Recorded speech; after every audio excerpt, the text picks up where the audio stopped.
Good evening. Welcome to the Board of Appeals of the Village of Amerenik. This is our October meeting. Time does fly. Huh? And unlike prior months, we're only having one meeting, which is our standard this month. We have a forum right now. We have Brian Gladstein, Fred Haney, and I'm Dave Neufeld. It is a 5-member board. There are normally 4 of us here. There's not a 5th member at this time. I'm expecting we will have the 4th member in the near future, momentarily. We're going to start now. For those of you not familiar, our procedures are as follows. We have some hearings that are being carried over. They're public hearings, and we will take those first. And there are 2 of those. They will present anything new and answer anything new, as opposed to going over everything that's been done. And then we have one new public hearing, because the application concerning 350 Florence Street has been withdrawn, so it is not being heard. So anyone here for that, I just want to advise you of that. Following the public hearings, at some point the hearing is closed. When the hearing is closed, that just means we don't take in any more evidence. What we then do is we will deliberate and discuss that over the next, usually following month or 2. And we have 2 months or 62 days to issue a decision. And in some instances, we will ask for additional time if it's warranted because of that. And some we will act very quickly. It just depends upon, when you can't tell what's involved, it doesn't really matter. Well, if you come up to speak, I would just ask, please, be precise. We have your writings.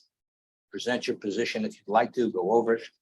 Look, understand that we have, and we will also go over your written submissions, so they'll be considered. If you want to comment on an application during the hearing process, please just come forward after the applicant is. I'll ask if anyone has any comments, sign in, and by all means, give us your opinions or comments. Do not question the applicant, question the board. We think it's warranted, we will then ask. Okay. And Robin Kramer is now here. Good evening, Robin. Hello. First matter this evening is we'll push the approval of the minutes back. We will do that later on. First matter tonight is continuation of 11 special permit regarding 308 Mamaroneck Avenue. That was on. We have had some information received on that.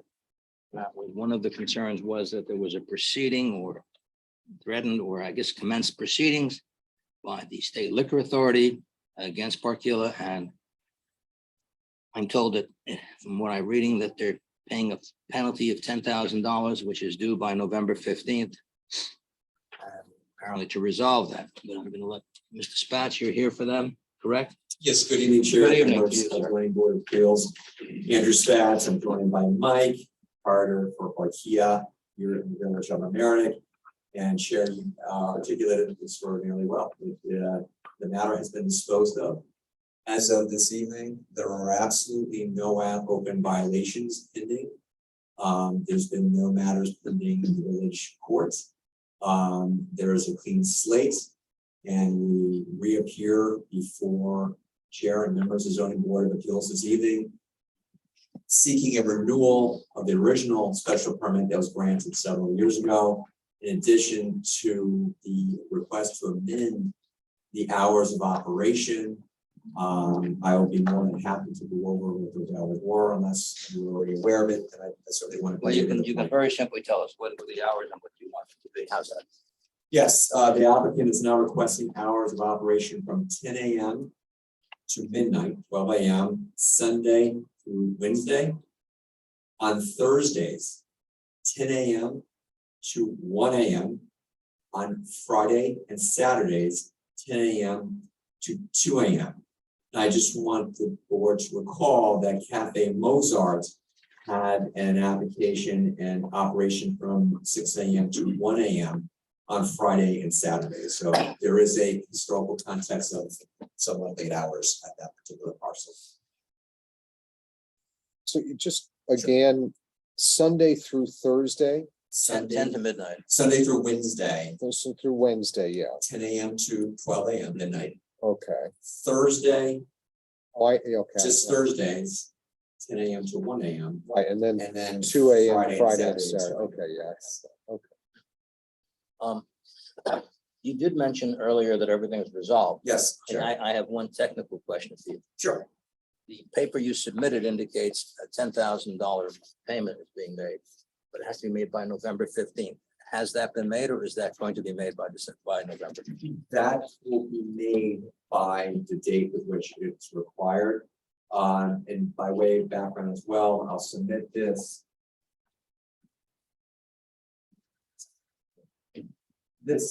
This letter, I think, was uploaded. This was actually a letter from the attorney who represented and advocated on behalf of the entity, reiterating the fact that it was a no contest plea requiring $10,000. Believe me, if they fail to make that payment, if they think that they're going to have a challenging time before the zoning board, the state liquor authority will certainly have their way with it. So I believe that this is something that we're certainly taking seriously, and it was disposed of extraordinarily efficiently and quickly.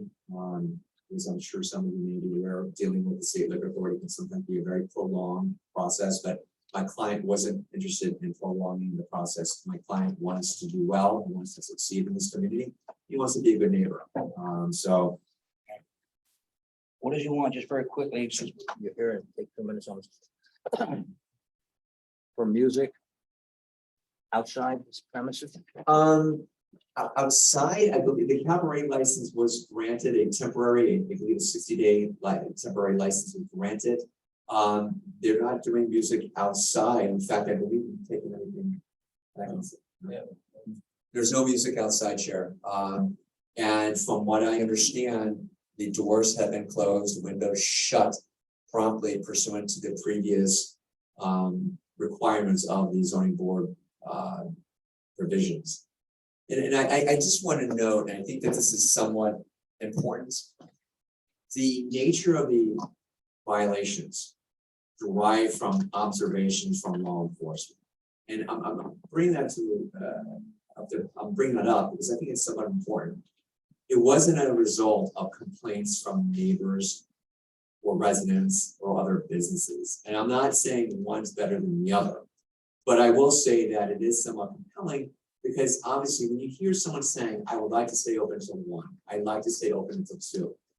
To this point, there have been no complaints filed by residents or other businesses of noise complaints. I think that's really telling. Now, if my client can avoid any further issues like we've had in the past, I think we'll be able to demonstrate that those additional hours are appropriate and not egregious. So I think it's a matter of, I think that's just an important point with regards to where the violations were reported. This site and other businesses owned by this client this site has a history of not complying with the special permit. What a lot of those violations related to was the fact that they didn't close when they were supposed to. And my concern is, okay, now assuming we were to grant this, I'm not saying we will, but let's say we did grant it.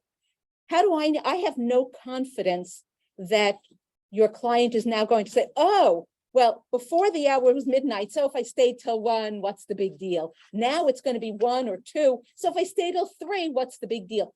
Why am I supposed to believe that with these new hours, this business will be operated within the parameters of the special permit? Ms. Grimmer, I think that's a good question. And I do want to point out, and I think this is an important point for all members of the board. Last year, when we appeared here, the original violations that were filed, first set, when I actually appeared in court, I recall 9 out of 11 of those were thrown out on their face because unfortunately they were utilizing the wrong resolution. The hours were actually not from our resolution, it's from a previous resolution with the wrong hours. So automatically it went on its face. And when we talk about what the majority of the hours were or time difference was, we're talking about 20 minutes, 10 minutes. Well, that being said, I hear you. And I think that a probationary period, no different than the village manager issuing a probationary period of a cabaret license. If my client out of line once, that cabaret license goes away like that. My point is, Chair, Ms. Kramer, if the zoning board were to be compelled to grant these additional hours on a probationary period, if we have to come back here, or if there's one violation dropped in front of either Judge Derrick or Judge Gallagher, that's it. In terms of the hours, I mean, so the control, it's actually, it's my client's, he's in control of his future. If he complies with your directives, you won't see us again until we have to come back to renew. If we see you before then, that's not good news for his hours. Now, the hours that you're proposing, what happens at midnight on a weekday or 2 a.m. on a Friday and Saturday? What happens then? I'm gonna allow Mike to explain the logistics in terms of, because we have certain hours in which we have to stop service. And then I believe you were gracious enough to give us a period of time in which customers, our patrons have the opportunity to actually leave. So there's a stop of service, and then there's a time when everyone has to vacate other than the employees cleaning up. So I'll let you explain the logistics and how you're going to. So if we were to get granted for the new updated hours, on a weekday, we're seeking for an amendment of midnight. We'll be stopping serving 11:30. But the doors will be closed at 10 p.m.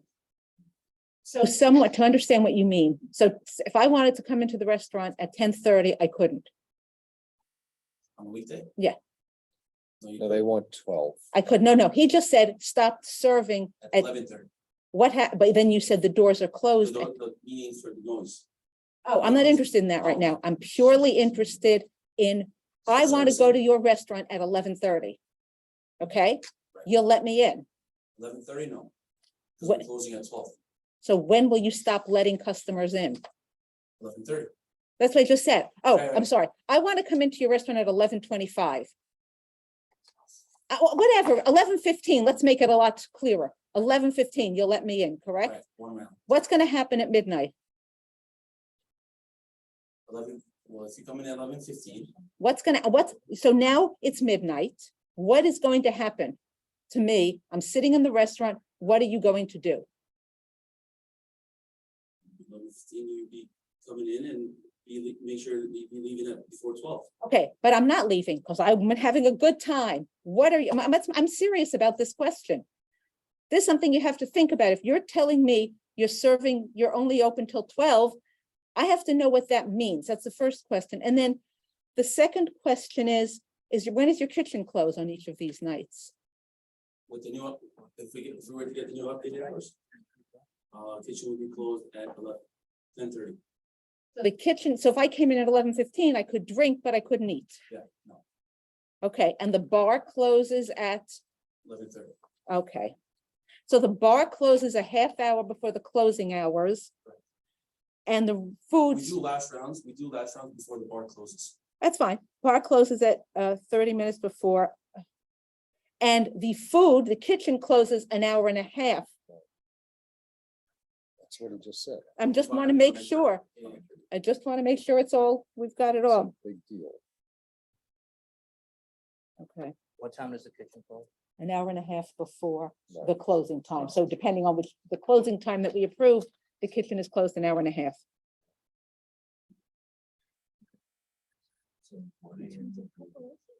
In terms of preparation or in terms of serving? Serving, but I'll have staff there. He was closing. Right, so there's no kitchen. So if I came in After at, 10:30, you're not gonna get. No serving. No serving. Good. No Yeah. So no dessert, no pre-made dessert. No.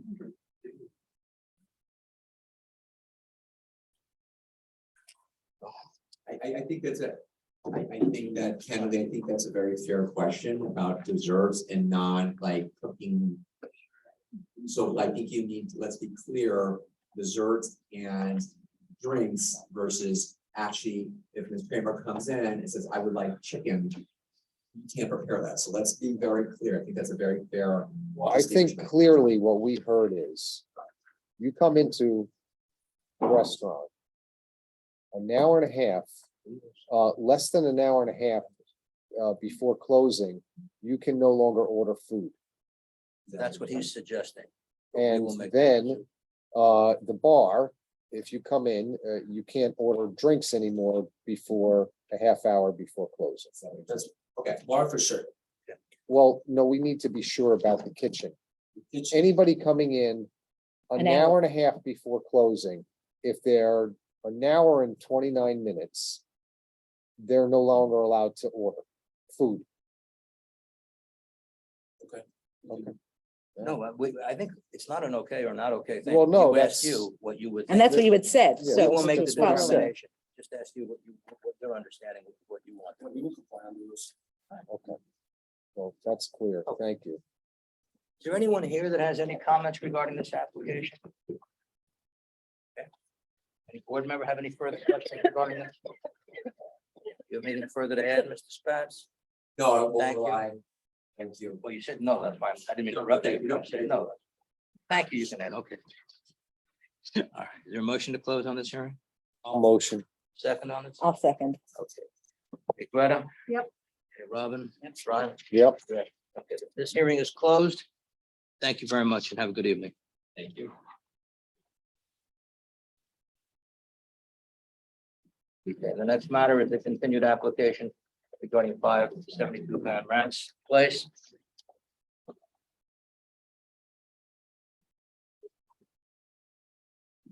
Subsequent to the last meeting, I believe we did get some additional material, including a Yeah, we got the we got economic viability. September 30, 2022 letter from DGC, I believe. and so- I thought I saw something, but then Good I evening. found it. Good evening, Hey. Mayor, members of the board. For the record, Kristen Motel, I'm a partner at the law firm Queen Bader on behalf of the applicant. Tonight, the applicants here, Brendan Ahern from DGC Capital, as well as Dan Connors from Aris Energy Solutions. They're responsible for the fuel cell system and the sustainability pieces here.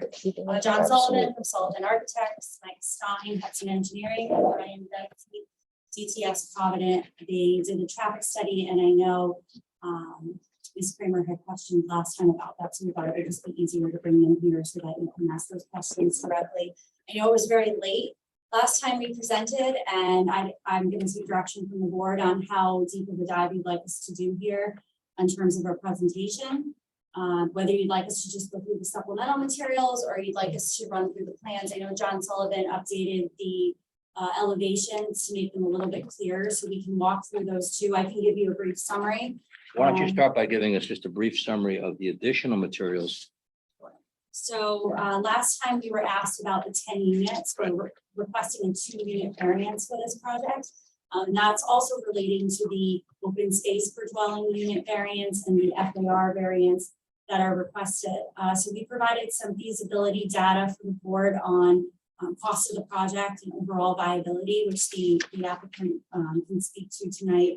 We also provided some information on the general public benefits, because if you remember the discussion last time, there are a number of variances requested here, but given the totality of the circumstances, there are significant benefits, not just to the applicant, but to the community and the neighborhood that are resulting from this project. So we flushed that out in our last narrative, and we discussed the public safety, the flood, visual community character benefits versus actually the detriment if the variances aren't granted. Because right now, there is a multifamily, a 2-family dwelling there now. So we did a benefit detriment analysis, and on Friday, our clients actually contacted us, and that's why that supplemental letter was provided. They said, hey, we thought about this. We really want to explain a little bit more benefits this is going to provide to the community, especially in light of national news and the hurricane, and some things they want to get involved with the public in Mamaroneck. So I can have them discuss. What's the that a date of the little letter, bit. if I could interrupt you? Sure, so Is that the letter from my September 30? office was the 22nd, and correct, that was September 30th, yes. The letter from DGC. It was just, I think it was talking about their energy. It was talking about the sustainability benefits, the capabilities of And the all of the project. companies they worked with and all of that. Correct, the experience that they have, and then also, they're looking to just be a partner in the community, so they wanted to detail that for the board as well. Can I just ask you a couple of pointed questions? I think there was a question during the last meeting regarding the max height and the actual feet. So was that changed? Is it 49 feet? Is it 51 It's feet? What is it? So it's 49 feet. It is under the. You do not need a variance on the number of feet, just on the number of stories. And it's the exact same as the building next door. And the side lots are specifically in compliance with what the planning board had asked in terms of some type of offloading platform. The side yard setbacks are in response to the planning board and the Harbor Coastal Commission requesting a queuing platform for an evacuation door on the second. So without that queuing platform, would you need a variance? You would No. not. We need 2 variances, side yard and combined side yard. Those are solely driven by the queuing platform. Okay, so I think some of the information that we asked for was really some substantiation and economic analysis as to why you should be granted on this lot, this non-conforming, this small lot, 10 as opposed to 8 dwelling slots. You've provided us with that, correct? So, And I hate to bring this up because, but because of the way the board has acted. 2 years ago, we had an application before us requesting a variance from the affordable housing requirement, which you are doing. You're not. No, so the planning board in this case can allow 10 units if 2 of them are affordable. Okay. We're not asking for a waiver. There's no affordability requirement on this project. There would be an option for us to get a bonus. We're not taking that option because of the cost. that's why they want a variance. So what you're doing is rather than, so you're coming up with an alternative to the planning board, 2 affordable unit by going for 2 additional non-affordable units because that's not a requirement. That's- I see. Yeah, it's a little. I got it. No, I got it. Do you know what the basis that the planning board, what basis in the code that the planning board had said that you wouldn't need a variance if you had 10 affordable? Yeah, there's a code provision. It's also cited in your planner's comment memorandum. Charlie, I don't know if your council's able to pull that up or if someone from AKRF is with us tonight. I don't have the exact provision in front of me that allows that, but there's a provision under this district that allows the planning board to grant. It's based on the total number of units. So, the units we're looking for, we're allowed to have 2 affordable if the planning board, if we requested that from the planning board. Yeah, Charlie, if you can find that provision, that would be helpful. Yeah, look it up. Do you, Greta, do you remember the application that was here before about an affordability issue? Was that in a district that required, or was it the same situation? It must be a different situation because I think they required it. That's what I couldn't remember. I didn't remember if there was a district that required it. That's why I was coming up with this question, and I just, It's the same council, so perhaps you remember, you can clarify. What? You came before us 2 years ago about, Oh, 139 East Prospect? yes. Yeah, so that was in a just different zoning district. I believe C1 and C2 require the affordable. And this is RM3. okay. So we can use it as a bonus, as an option, but it's not required in this case. Okay. Now, is what you're doing consistent with a negative declaration description of the action? Yes, And no modifications from that? there are no modifications to the proposed plans from the neg deck that we received from the planning board over the summer.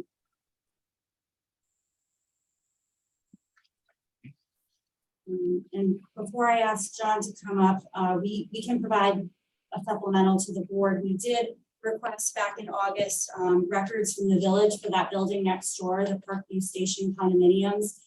We were able to get those records recently and go through them. There were variances granted for that building immediately next door for coverage, FAR, setbacks. And as you can see, and as John will show you, we're really mirroring that architecture.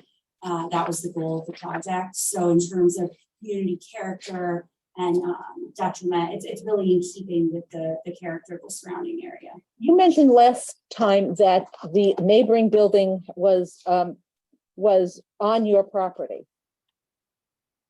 Correct, that it was encroaching on your property. Presumably, that's not what one of the variances that was granted, because it couldn't be, so. I sort of didn't, I, I didn't actually ask a question, I just set up the scenario, so can you explain it again, please? Sure. So architecture. Yeah, I don't control the little cursor there, so, but the property line you see to the right, vertically going up the sheet. The building next door, which is slightly cross-hatched on the right side of the property line, was constructed apparently about 10 inches onto this property, per the survey that we had. So it doesn't really impede what we are doing in plan. It doesn't impede the parking spaces, thankfully. We'll use the site wall of the building, I guess, as a bumper guard. No, just kidding. But we pointed it out to you as we did to the planning board, just so that you all, we recognized it exists. So the request for a side yard variance is from your property line, Correct. not from their building line. Correct. So you're asking for, sorry, I don't have it open, X feet of variance on that side. What do you- No, not on that side. Well, the combined is, so the variance, so let me rephrase that then. On that side, you're providing the required setback, 12 feet, correct. but the setback so from a legal standpoint, you're providing 12 feet. From a visual standpoint, you're only providing and I realize it's not your fault, I'm not trying to say it is, 11 feet, 2 inches, That's fair enough. Yes. right? And it's really only to their, I'm sure you're all familiar with the building, but it's to the wall of their parking structure. It's not the wall of a building of the residence.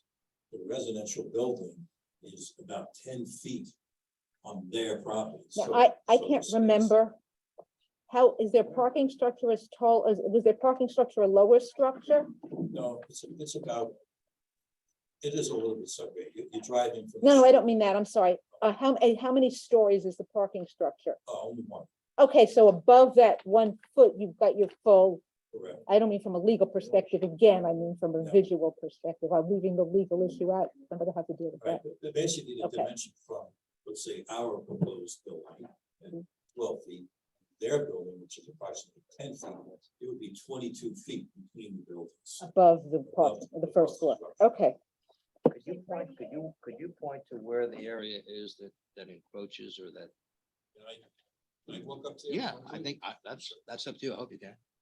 arms are long enough. You might have to This page you need? Okay. So, you can see here. It's a little hard to see. I'm gonna zoom it. Oh, there we go. Okay, so the black line is the property line. Yes. This, the crosshatches you see here, that's their building, that's about the 10 inches. And it's very consistent all the way down, it's parallel with the line. And this is only, I'm gonna say that this is maybe it's 10 feet high before a podium. Their their residential building is back there. Here's ours. That's where about the 22 feet separation would be. So you're taking Next your one. actual line. They actually, is it your position that they encroach or that, are you out of title on that, I suppose?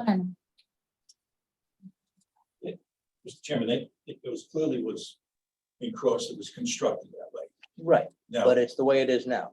it's the way it is now. Right, and I'm not questioning title other than to say that you're really out of possession of that area. What I'm having trouble with, I'd like to understand is, don't you want a variance from the area that you can actually utilize as opposed to an area that you appear to be out of title on, or you're certainly out of possession on? Yeah, that's illegal. I don't know that to be the case in this instance, and in terms of property boundary disputes and, anything Who's like paying that. insurance on the building which is on your property but owned by them? I think you better think about what the Well, chair is saying. I Yeah. don't think that there's gonna be a problem granting a variance, but technically, Well, I it's don't not who's have a paying technical insurance. I think problem the with it. issue I is have- more who's paying taxes well, on that piece of then land they should and whether, petition it. It's, yeah. when was it built? The variances were granted in 2004. I don't have the date of construction. Oh, so it's at least it's more So than you're- 8 But years. it might have been years later. construction. Yeah, my point is that as a practical matter, you're clearly out of possession of that. Okay? Correct. Well, that's, unless I'm missing it, otherwise you can just remove the building. So you're out of possession and you're probably out of title. I would imagine title insurance. You got, never insure that because of the building there. So I think you should probably go from, it would seem to me logically that since it would appear, at least facially and prima facie, that you're out of title on that, or you're out of possession, clearly. That would require you to get a slightly larger variance, correct? No, if that was in fact the case, you're correct. Well, And it is the case that you're out of possession and it's not, right? So that your setback is not from your property line, it's from your property line, but your property line isn't really. As a practical matter, As a it practical certainly matter. wouldn't hurt. that's correct. So That's why, correct. yeah, Yeah, let's just include it. I think you should modify that to include that space so that I think it should be from where you're in possession. I understand. Yeah, I mean, it just seems logical. It's not a big difference, No, I but, get it, and. but otherwise, I think you've got yourself an Right, issue on top of an issue. even, yeah, and I understand that this isn't the forum to arbitrate a boundary line dispute, but to your point, if we have to come back to change a variance, we might as well take care of it now. Well, okay, I hate to be the somebody who says the opposite, but if you are getting a variance from that point, would that be an argument that you have admitted that you are out of possession in case there is some legal question? Right. So I raised that's that. what we would like to. It's up to Well, them. this isn't the- I just raised that, but since you raised one point, I'm raising the Yeah, other. I don't point. think this is a place for admissions. I can say this, that if your position is correct, then you're set. See, I think you have a problem, and I think it's easily resolved, because otherwise, if you're counting an area, your setback, has a building on it, albeit a small piece. Am I right? That makes no sense to me. That means you really would be asking for a 0 setback on that side, because that side has a building on it that encroaches, or that doesn't encroach, it's theirs. 11 feet, 2 Right. inches versus the child. Right. So it's not a question of, if it's your property, it's maybe even worse. I don't know, because I then, think we leave it up to them and we give them some time if we close tonight to get back to us on that issue to let us know whether or We not can't close it then. because They- we you wouldn't can't close it. No, Not I think just- if to you want everything they else have to except that one reopen the issue. public hearing, because we'd have to have a public hearing on it, and they'd have to reopen the public hearing. So I think you can do it without prejudice to the, no one's prejudicing you with regard to the ownership of that, but it's the existence of something on that exists. So it's de facto, not a de jure. How's that? I think that's really what it is. So you guys, the neighbor, you can argue and what have you, but it seems to me you can't count as a side yard an area that has a building on it, which it does, albeit small. How far is that? About 10 inches. About 10 inches. All right, fine. Because right away I go, okay, well, I start here, but I can't even put a foot down here because there's something there.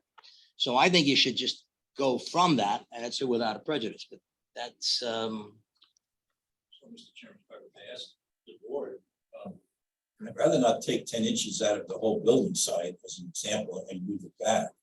didn't ask you to do that. I said you change your variance application.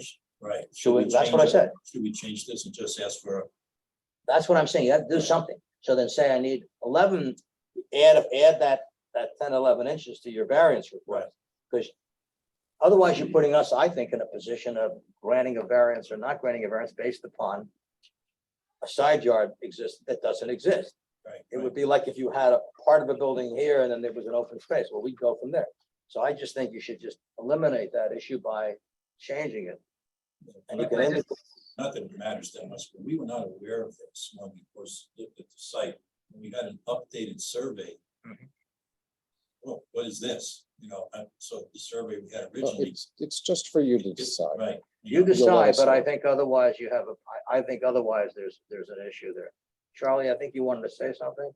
Yeah, I was just curious what the planning board said about this issue and what you might do to cure that issue. One of the things that pops in my head is some sort of easement agreement with the other property that you would have to do to cure title, or a lot line change to move your lot line in to be more appropriate with that building. I didn't know if there was That any. doesn't alter, yeah, Charlie, but that doesn't alter the fact that the line, there's a line, and if they use the new line, whether they do it by, I don't think they'll have an agreement, but however they do it. I just want to have it so that it's the number of feet is from the edge of the building. Okay, so I just looked at the definitions, because to me, this is relevant to this discussion. So there is no definition of setback because it's a yard requirement, right? A side yard. A yard is an open space on the same lot with a building or group of buildings, which open space lies between the building and the nearest lot line and is unobstructed and is unoccupied and unobstructed from ground upward. So it seems to me that you actually don't have a side yard from the property line because it's not Right. unobstructed. So you might want to think about, because of the whole legal issue as to who owns it, of getting a variance, not from the side, the 12 feet, but from a variance that it be unobstructed. Therefore, at the end of the day, if you don't want to prejudice your discussion, your legal rights on that property. So if you got a variance from the obstruction side perspective rather than the feet, do you understand what I'm saying? Right, well, it would be in addition, because we still need feet, right? Well, no, because if Line. you have a property line that's a certain place. And that lot line is still there. Nobody has changed that lot line. So if the lot line is there, and that's what a yard is, the distance between the lot line that is unobstructed. So what your problem is that you've got an obstruction on a portion of it. Not that you have a different lot line, because your lot line, unless that lot line is changed, and even if for some reason you lost title, that doesn't change the lot line. The lot line was legally established where it is. It's a way not to prejudice. Exactly. So that's just a suggestion. You have to Thank you. We'll have to. think about it. So you'll decide on that. I think we're all saying the same thing, and that is you can't use that as a side yard, and you ought to take it into account. And do it from the building, and you can actually footnote that and say that there may be a title dispute. Not even footnote that. We're not, just ask for what it is. Oh, no, it's And not. include that, Did go through it. Oh, yeah. because I think you Tables on need the to be other able to side. do that. Because I think, I didn't actually see if I did. and I assume, when was this purchased? When was this acquired by your client?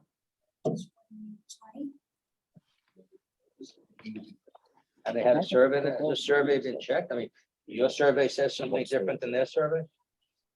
Well, we're gonna have to look into the neighboring Okay. property owners, so it was a new issue.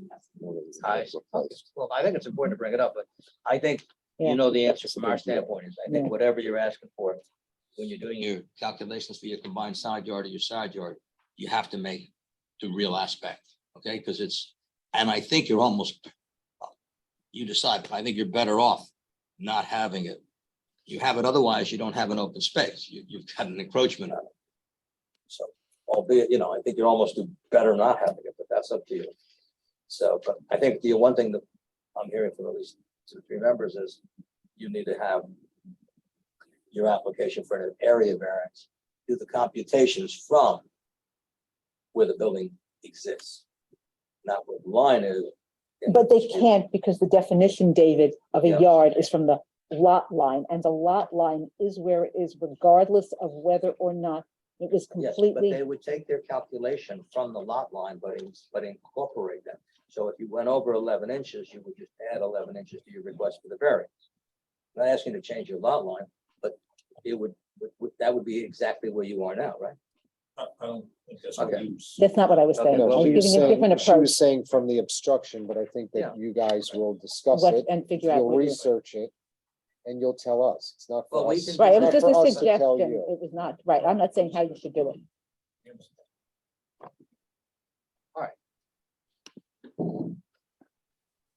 That being one of the issues that you need to just address that and come back on that as soon as you can, on what you want to do. And I think we can give you. Let's assume, assuming arguendo, you want to maintain that that's your line and your property line, and then you don't have an open space there, I think that can be addressed in your variance. request. I'm sure you can figure a way through that by saying, we're asking for this because of that. That's as simple as can be. It's the dimensions they'll have to indicate. Is there anything else you want to discuss? At this time, I think our client would like to come up and just say a few things about the documents that were submitted to you. And since we do have the full team here, if there's any additional questions on the material that's submitted or the variances and the merits of those, we balance and test. We would like to talk about that as well.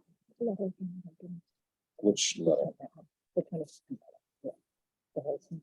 This one or this one? Go ahead. Good evening and thank you. My name is Dan Connors and I'm the COO of a company in Mount Vernon called Aris Energy Solutions. I also am a partner with Brendan in that organization, and Brendan and Jerry Ryan are the owners of the subject property. Am I right?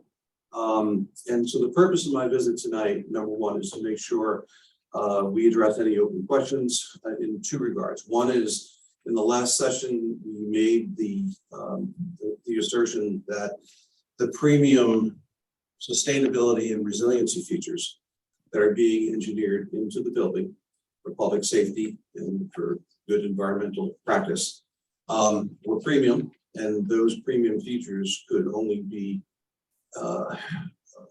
continued and economically justified with the 10-unit occupancy. So we were asked to provide some basis for that, and that was the submittal on September 22nd. So I don't know if there's any questions on that. If there are, happy to try to answer them on that article. It was pretty clear. Great. No, this is the affordability, this is the No economics. question. If there are no questions on that, I'll move to the second purpose and try to be as brief as possible. Thank you. So this building, I want to be very clear in this, it really will be a state-of-the-art energy, sustainability, resiliency example, and I mean potentially nationally for others to follow. So the components of it include state-of-the-art fuel cells, which we talked about a couple of times, I think, air source heat pumps, rooftop solar, a microgrid, which enables it to connect and disconnect safely from the electrical grid in the case of a storm outage. So these things have all been used elsewhere individually, but probably for the first time ever, it's almost like an orchestra with different pieces that will behave as a system together. And that's quite substantial. I have a question. There is a kind of a building, and I forget what the term is, where it's 100% sort of produces its own Energy, electricity. right, and uses it, and then uses recycles the water and uses the water for cooling system. You're not Carbon going neutral. that far, correct? We are going to be 100% energy independent. In other words, with the help of the fuel cell and with the help of the solar, as well as good sound with our architect, we'll be looking to do, a very efficient building. So the building will be capable of self-producing on an annual basis its electric bill. Okay, It's total KWH, if we call it, right? And part of the reason we can do that in a relatively small footprint that doesn't allow for a whole lot of solar is the fuel cell will operate very efficiently off of natural gas today. And when there is hydrogen, which is now we're looking a little futuristic, that will be truly zero carbon if there's, if that can be delivered to a household, and it will be hydrogen ready, if you will. but it's not, so you're still gonna need natural gas from Yes, somewhere, wherever yes. that natural gas is However, coming from. quite a bit less than what the smaller residency is using today. No, I'm just Yes, trying to yeah, understand so it's exactly. not a zero carbon building. And it's not a zero, I mean, you're not producing your own, right? You don't have your solar panels are not gonna produce enough energy for the building Correct. entirely. You still need, Correct, that's all. especially if you take it to the next level, which is part of the ambition, to put in electric vehicle charging on top of it. So it's a very ambitious, broad sweep. The other thing is consistent with the flood resiliency. It will effectively be a safe harbor, I mean, literally. We plan on being able to self-produce from the fuel cells enough power for the critical loads of the occupants of the common areas in case of a storm outage, including powering the air source heat pumps. So they don't use natural gas, but they use electricity. So that's an additional load. So it's quite a broad scope. And I guess the real message tonight is, in addition to this, because we've heard a few times, you're very concerned about benefit for the community, in addition to benefit for the residents. So what we can do, and we can show you by way of example quite quickly, that we can take the data that we're collecting, and there's a lot of things going to be going on, a lot of fun things for engineering. And we can broadcast that data and take it into your local schools as a STEM teaching exercise. So not only is it going to be state of the art, but you could have the opportunity through the instrumentation that's required to make a microgrid work, that the students can see real-time energy and environmental operating data. And you may say, sounds futuristic. And I basically just want to add this final comment. This is exactly what we're doing today. I know this is probably a little hard to see, but these are our off-grid wind solar powered street lights. And this is the second submittal now. This is the submittal last Friday, September 30th, if I recall. And we have these in neighboring communities. We have them, there's about 10 or so installations, Westchester Community College, Eastchester, and Mount Vernon. Many of them are in schools. And they're in schools in part for a reason, because they're wonderful STEM teaching tools. And we're committed to that. That's part of our business model.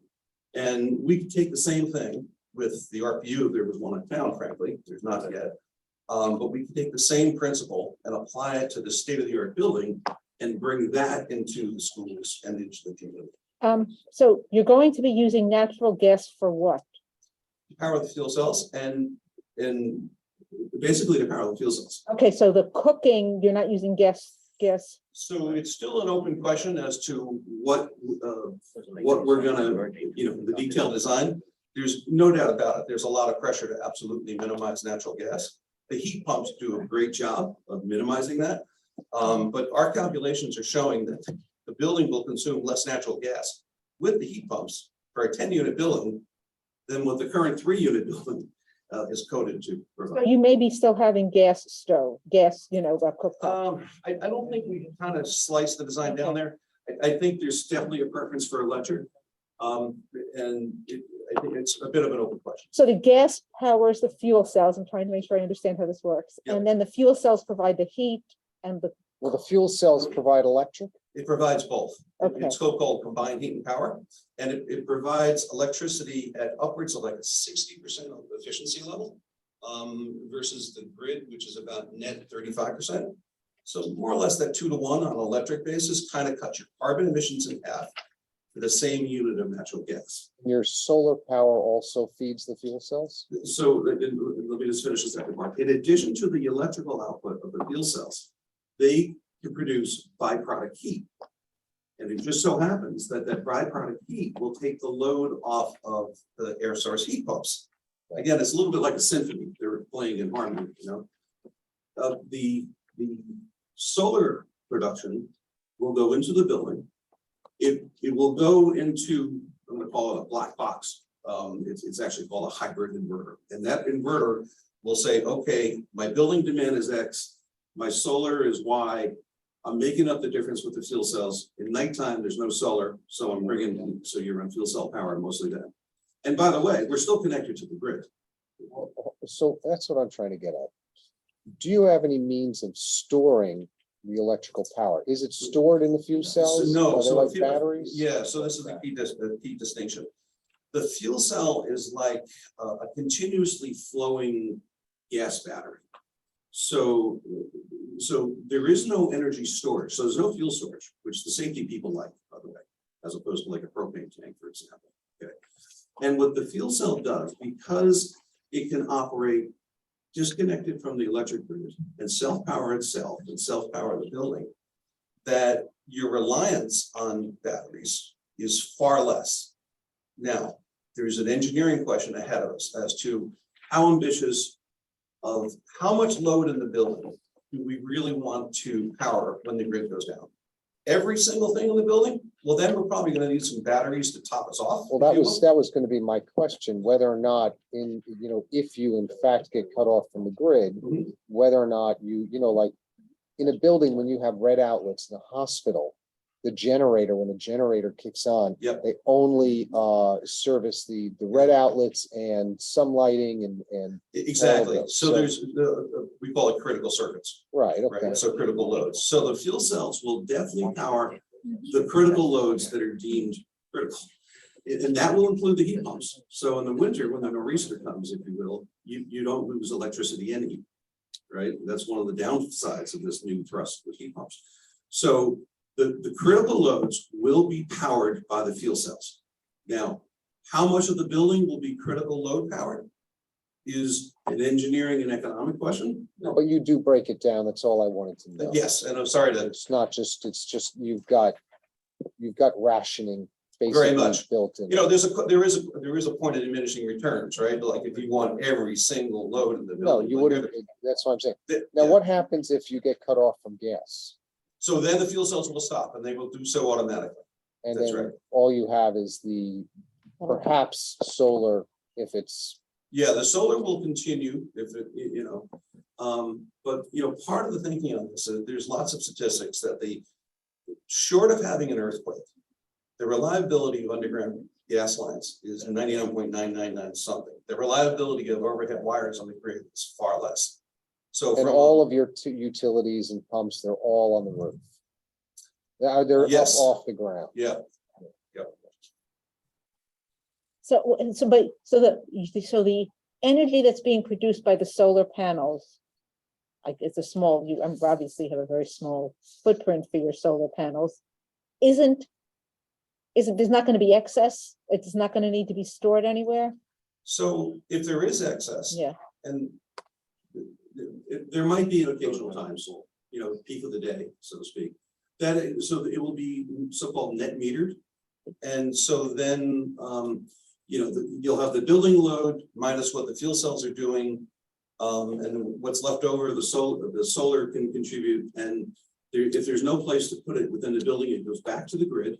So you're able to transfer the excess Right. solar It's called net metering.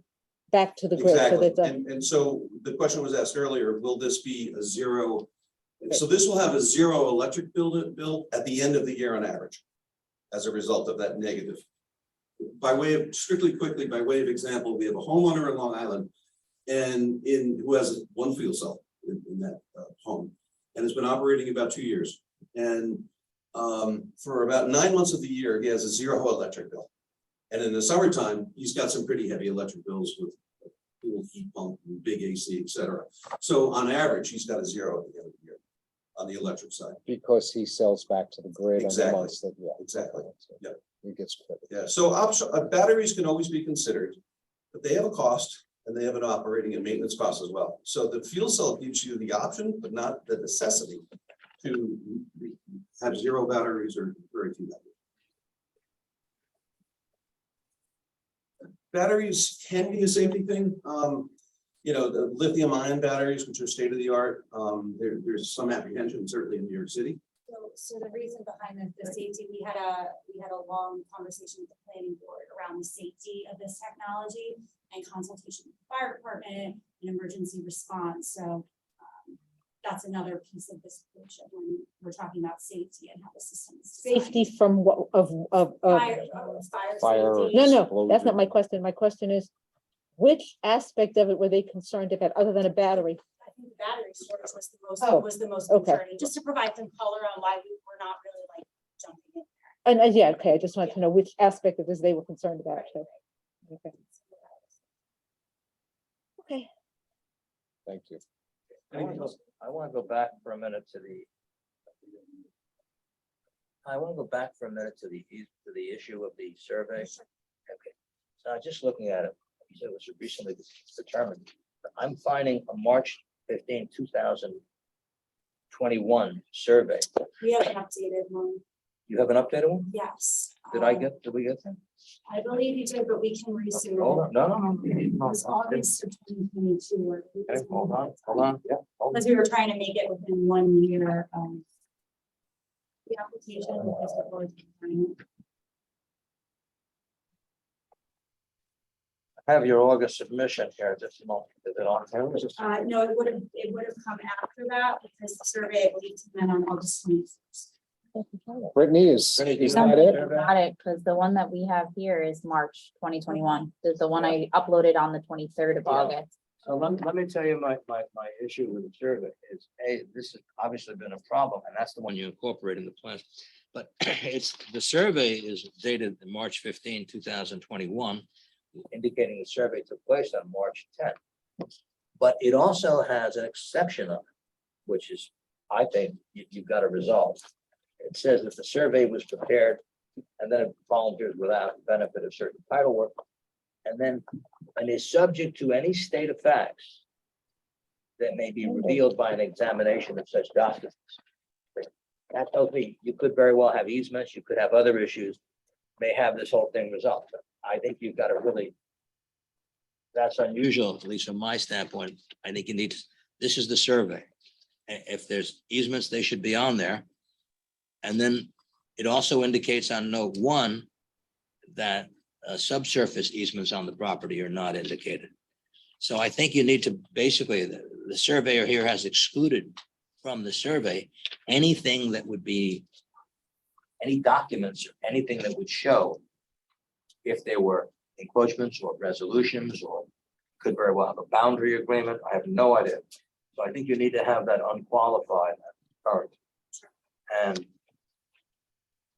so this has apparently been with you since March 2021. Okay. So, yeah, I wouldn't think getting the title exam if you don't have it already.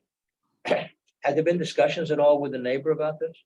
I don't believe so because the survey, as I mentioned, came in the end of August, so it's a new discovery. No, but the survey I'm looking at that we got in August, okay, if I'm not being clear, let me be, try at least, is dated March 10th, 2021, which is prior to August by quite some time, over a year. That survey indicates that it's subject to any documents that may be of record that would impact this, and easements or otherwise. So I think that's what we need. We need a survey. So we have an updated survey that will Do provide. you have that here? I do actually. Please, if you could, that might help us move along. See if it actually addresses it.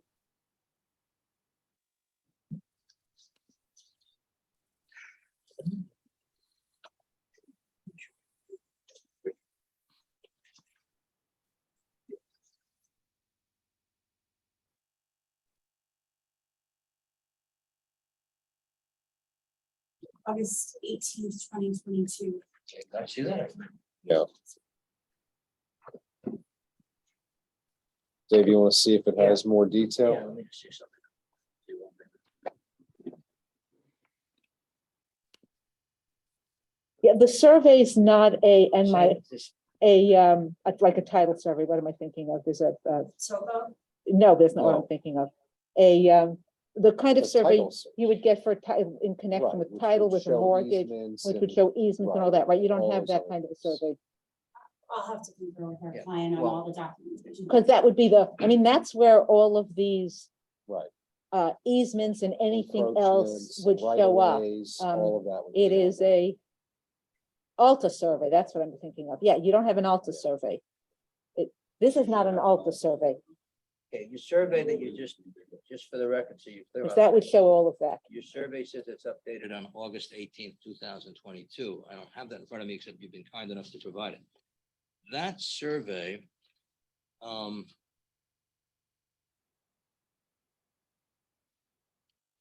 has the same two notes, note 1 and note 2. Note 1 being that it doesn't include any easements that are subsurface. And note 2 says that it's subject to any state of facts that review of the documents that may be filed. Now, it's my understanding, usually, for example, if the neighbor had an easement agreement or the resolution of the issue, it would be through filed documents. Could be through unfiled documents, but from a matter of record. So I don't know what the surveyor is doing. It seemed to me a few $100 to a project like this would be much better off to. Right, but So that's what I asked for, what Dave. I Robin asked said, for I'll an ask for an Alta Alta survey. survey, and an Alta survey will show everything because it's the obligation of the surveyor in connection with an Alta survey, which is related to title, to have all that. Thank you. That should Right, have I mean, everything. if you, I if don't- you already purchased the property, you should have that. Right, correct. Because you had a closing. Right. That your title Well, you don't have insurance. But I think, what I want think if to, you got I just want financing. to, I want a survey that shows any easements. I don't know what you want to call it, but I want to see. Yeah, notes 1 and We'll notes, provide all the notes 1 and notes 2 are problematic. And don't let you resolve the earlier issue that we were speaking about, and, okay. It's a good point. Is there anything else anyone has tonight? Any board member have any further inquiries or any applicant? The applicant want to make any further? No. Do you have any further you want to add tonight? Does anyone here have any questions or comments regarding this application? Okay. Thank you. Then we'll adjourn this to the next meeting, or will that be a sufficient time for you? I believe it will be. Okay, if not, just get back to us a week before. And also get us, otherwise you get us, because you've got to get us the papers beforehand. Correct. And that would be the survey and the title work. Survey apparently. Thank you very much. Thank you. Thank you.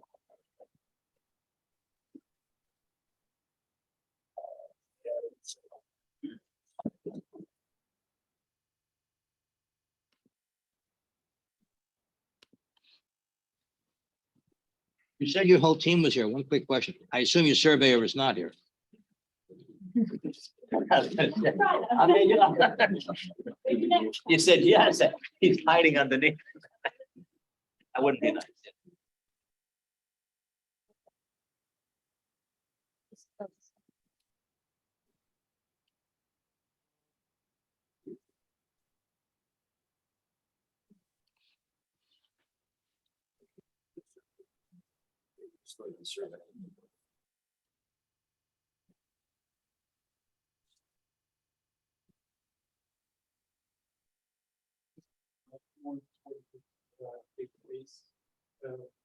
Yeah. Won't swallow it. Fine.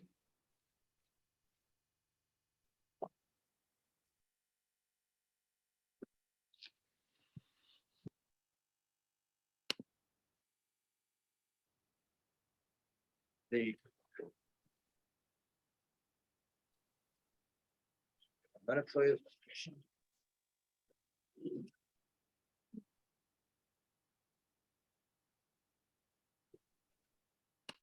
This is 883.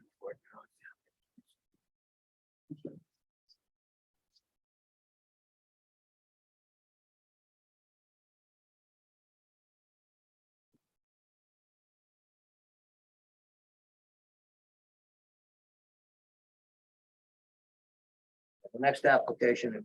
the,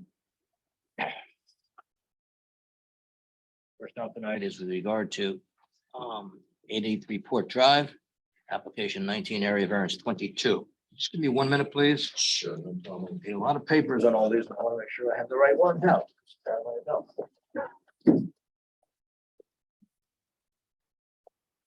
It has a check plus on that one, Chair, we'll take that one. Hmm? It has the A plus on that one, we'll take that one. Yeah, D-minus. D minus. E, I didn't- Oh, I did a D minus. I didn't see that since college. I'm just Careful what you admit. kidding. I'm just kidding. Your Like, one- one line, your this is life. your This is not practice how- may suffer.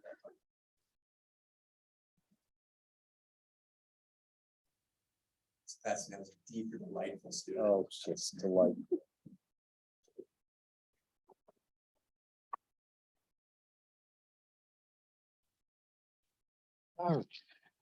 Good evening. That's Good evening, I'm gonna disclose my grade, I'm just getting my GPA. I'm Andrew Spence, good evening. Attorney for the applicant this evening, I'm joined by Richard Vale, our architect, and Michael Stein, who's no stranger to the village of Amerenik. And more importantly, I would like to introduce you to Nicholas and Josephine Casson, sitting down in front of you. They are new members to our community here in the village of Amerenik, specifically 833 Port Drive. So if you see them walking in the street in the public, give them this compliment, welcome them into the community. The applicant this evening seeking to demolish the existing roof, garage, and family room and add a full height second floor with a half story above that and increase the current size of the existing garage and family room and add a porch. There will be installation of a stormwater management retention system where none currently exists. And based upon these proposals, you will require 3 variances. Just by way of background, our clients purchased their home several months ago, February 2022.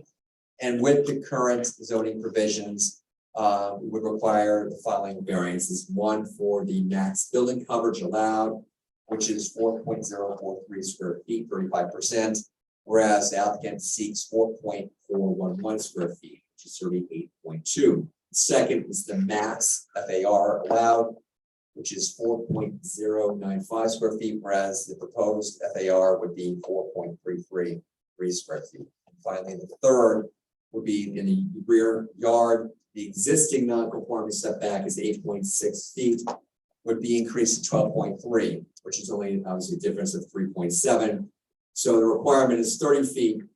Currently, it's 21.4. We're proposing 17.7. The increase in the family room, which is quite frankly one of the more important areas, is only 121 square feet.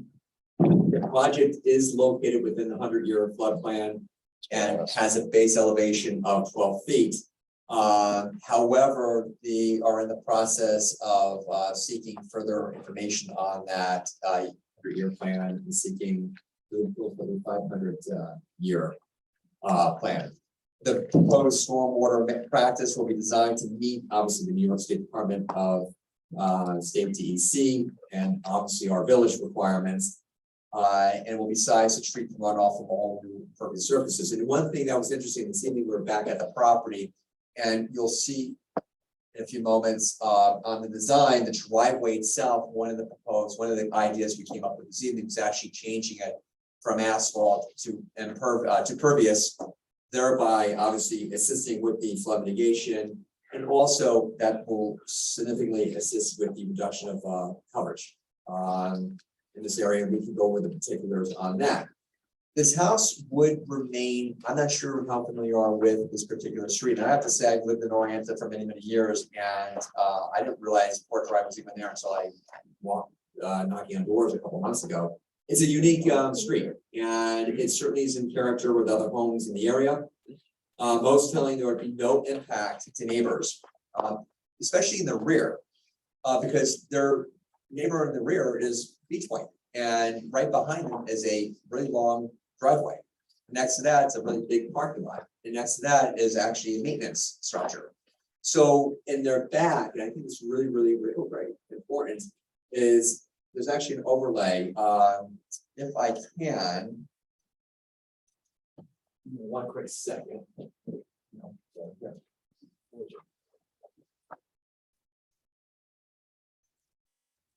have the overlay right here. If I could hand this out, they probably are on your screen, but just this is the actual overlay. You'll see circled the house itself, and then you'll see the Beach Point behind them. It's the club. No, perfect. And next to them are the 2 homes. So it's very consistent with the homes on the street. The proposed additions, improvements, along with the incorporation of stormwater management and the increased landscaping, would certainly enhance the property. If you look at the property now, it's aged, it's worn. What's that? We can go into specifics. Yeah, there it is. Okay. Yes. The benefits sought by the applicant could not be achieved by other methods other than seeking the area variances, as the location of the addition is practical with the existing structure and assures the ability to make best use of the existing footprint in the property of the house where it's situated. The requested area variances sought are very much in character, again, in harmony with the neighbors and within the community. And we don't believe there would be a substantial impact at all. The application would not have any type of impact. And again, as I made reference to, it's a unique street. It's actually off of Bleecker, and it's its own little nook. So it's nice. Equally as important, the proposed variance will not have an adverse impact on the physical environment where the property is located. We obviously understand that this is a self-created difficulty. However, we believe again, the proposed use of the single-family home would actually be appealing. It would be aesthetically pleasing to the neighbors. And it's important. It's a very small house. I must say, I was there and I'm not exactly tall, but I actually felt very tall in the house. And it's a growing family. It's something that would be absolutely imperative for them to be able to embrace their new life here in our community. And we're hoping that from the photographs provided and the team we've assembled here, you'll be pleased by not just only the site plan, but also by the landscaping design. And we're here to answer any questions. Well, first thing, I just want to point out one thing. I think if you could just file on a new cover sheet for the amendment. The application here is made in the name of the architect, I believe, who's the agent, but it should be made in the name of the property owner, particularly for I'm gonna publication. check purposes. that as I do not hear the, but yes, I see that, Richard Bale. I'm not sure if I'm gonna remember that. No, I don't think that's, yes, I will be happy to do that. Thank you. Chair. Can you tell us what the change in pervious and impervious surface will be from existing to as built? Absolutely, we're gonna stand on that. Can you identify yourself? Yeah, good evening. My name is Richard Bale. I'm the Gadsden's architect. And yeah, we have that. As far as building coverage, existing was 30.3%, 3,490.3 square feet. Right, it's on sheet C1. It's the sheet that we have here, right? Yeah, sheets. This one. No, Should be the cover.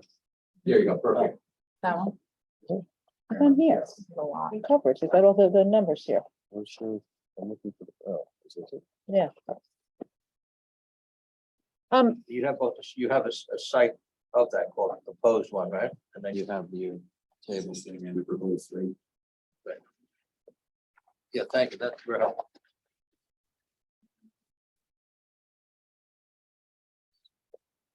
Brian, there's an They've existing. got the, and there's a they've got the proposed. maximum building coverage, which is the top lot coverage. It's decks, walks and driveways, so that's your purview. Decks, walks and driveway. So are you or are you not going to have a pervious driveway? You are? It's something that we just started discussing. That is something. You know how much that would change these numbers? Oh, yeah. Offhand, it's if we do the entire driveway, I don't have the exact area, but it looks like we might be able to maybe erase the need for the variance on. Good evening, Michael Stein with Hudson Engineering. Just in looking at the lot coverage breakdown that was put together by Spinelli's office, you have a driveway of existing of 467.4 and driveway proposed of 776. Even if we took half of that, we need less than 400 square feet of lot coverage to meet the requirements. So, I mean, but it may not be that. We've discussed multiple things. It could be the pathway along the side, which is impervious. We could do something in stone or something impervious for that. So there'd be different aspects. It was just part of this possible suggestion. I have a question for Mr. Spatz. You keep saying that it's consistent with the neighborhood, but as near as I can tell, by looking at, all the other houses, the houses on either side, the house across the street are all 1.5, there might have been stories. This is essentially 3 stories on on one front or back, I can't remember. So how is that consistent with the neighborhood? I believe the neighbors on the, if you're looking at the house on the left side, they are under construction. I don't know exactly what the height is on that, but we're actually below. We're lower than they are in grade. So even if we were 2.5, we would not exceed the threshold. We would be That's not- eye to eye. Oh, If I okay, can- you're gonna be either the same height. Exactly. So what I mean by that is that we would not stand out. We wouldn't be an eyesore compared to their neighbors on that particular on Port Drive. And as you know, right across the street is a 8-story or 7-story condominium. So I mean, quite frankly, we're dwarfed by that. So we are very much consistent with Where is there a condominium? Sorry, I looked on the right on first, Bleecker. We're right on, Yeah. right but across the not street. across Port Drive. That's what I was across looking the at. Right. So. 490 Bleecker, the Right. 490, the one on the end. Yes. And then obviously with the structures behind us at this point. So we're very much consistent with not only Port Drive, but also with the homes that are along Rushmore and Bleecker. Absolutely. In fact, we would be one of the small homes. I do have one other thing to say, just this is a comment on, you said at first that this is a very small house. I do not believe that a 2,500 exists, that has nothing to do with the variance, has to do with your comment. 2,500 square foot house is not a very small house. Well, when I say, let me rephrase that. When I walk in and I can touch the ceiling, it's a small house, but I'm not a tall guy. So it does, relatively speaking, it is small. Thank you. And I think it's important to note that we don't have a basement, we don't have a crawl space. It's, You don't, we don't. that's good. Okay. Now, did you, when you started the discussion, you were talking about the fact that they're 1 foot under the FEMA 100-year flood.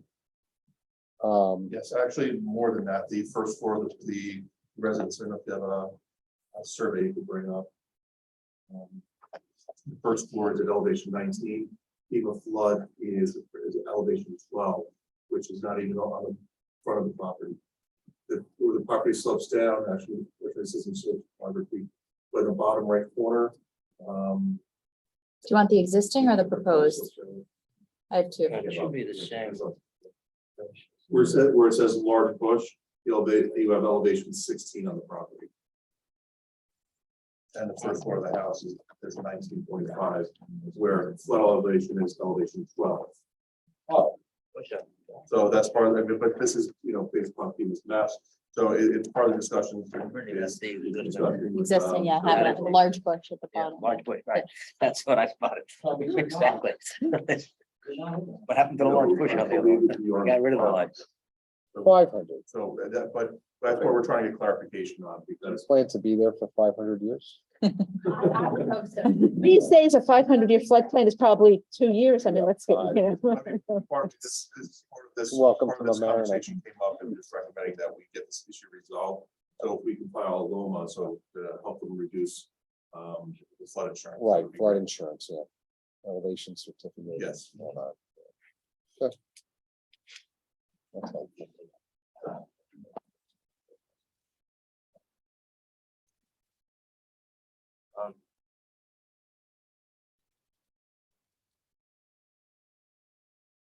Anyone else on the board have any questions? Does anyone here have any questions? Anyone? And just take note that there are 2 comments that were provided. That was Yeah. the neighbor's great. Where were those neighbors? I did get both of those. I saw them both. The neighbors are immediate left. Identify yourself and introduce yourself with Mary. Hi, Josie Casson. Hi, how are you? Good evening. The letters were provided by our immediate left and right neighbors. Mr. Bruce is what I call him on our left, and then the Reynolds are on the right.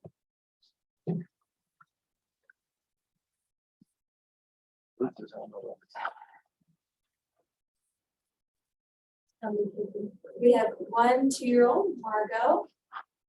She wanted to join us tonight, and she's not here. She's fast asleep. You're not. behaved than the lawyers. I promise you. Doing all right tonight, so far. You're living in the house now? Live there now, yes. As does Margot. Hope to have a brother and sister soon. How long have you lived there? We actually rented for 2 years prior to buying this. We lived there for almost 3 years. We acquired the house in February of this year. Under landlord. The closing, the landlord. We lived there about a year and a half prior. I rented. Good.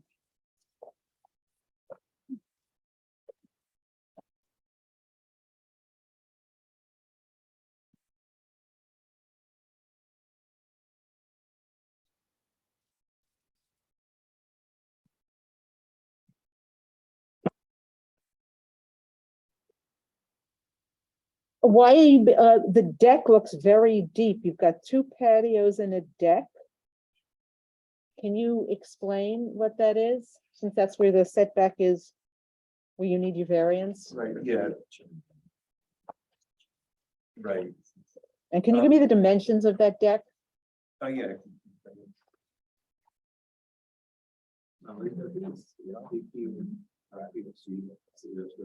That's the footprint of the proposed family below, so 16 foot, 16 wide. but- Wait, so you need the variance for the family room below, not for the deck? Well, I guess it's above it, so it would be all with it, but it was to allow. I'm talking about the Flagstone patios. No, to I'm the left talking and about right. this. Yeah. Oh, yeah, right. the deck's on top of the family room. Right, that's what I couldn't Yeah. remember exactly. So, Yeah, that's the second floor. right, so Yeah. Yeah, the net increase is only 21 square feet, but it makes a big difference. You know, you actually use the space. We're proposing a chimney, that would be at the end of the 18-foot extension. Right, and they have the existing line. Yeah, I know, I saw it. just didn't seem necessary, the sections of that. Oh, well. They're adding.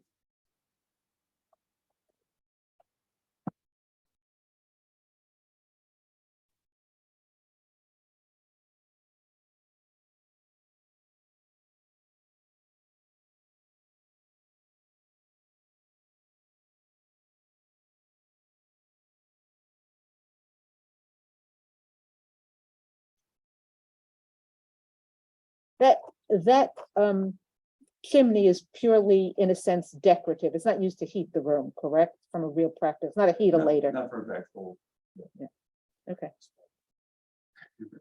Just to make s'mores. Probably want to do them outside. It will smell the house. It will make the house smell good, but you know. Yeah.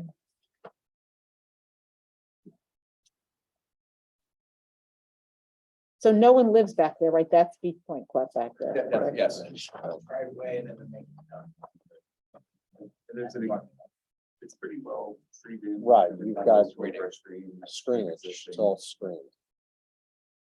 And we're going to be adding, and we made a point, we're going to be adding landscaping and screening as well.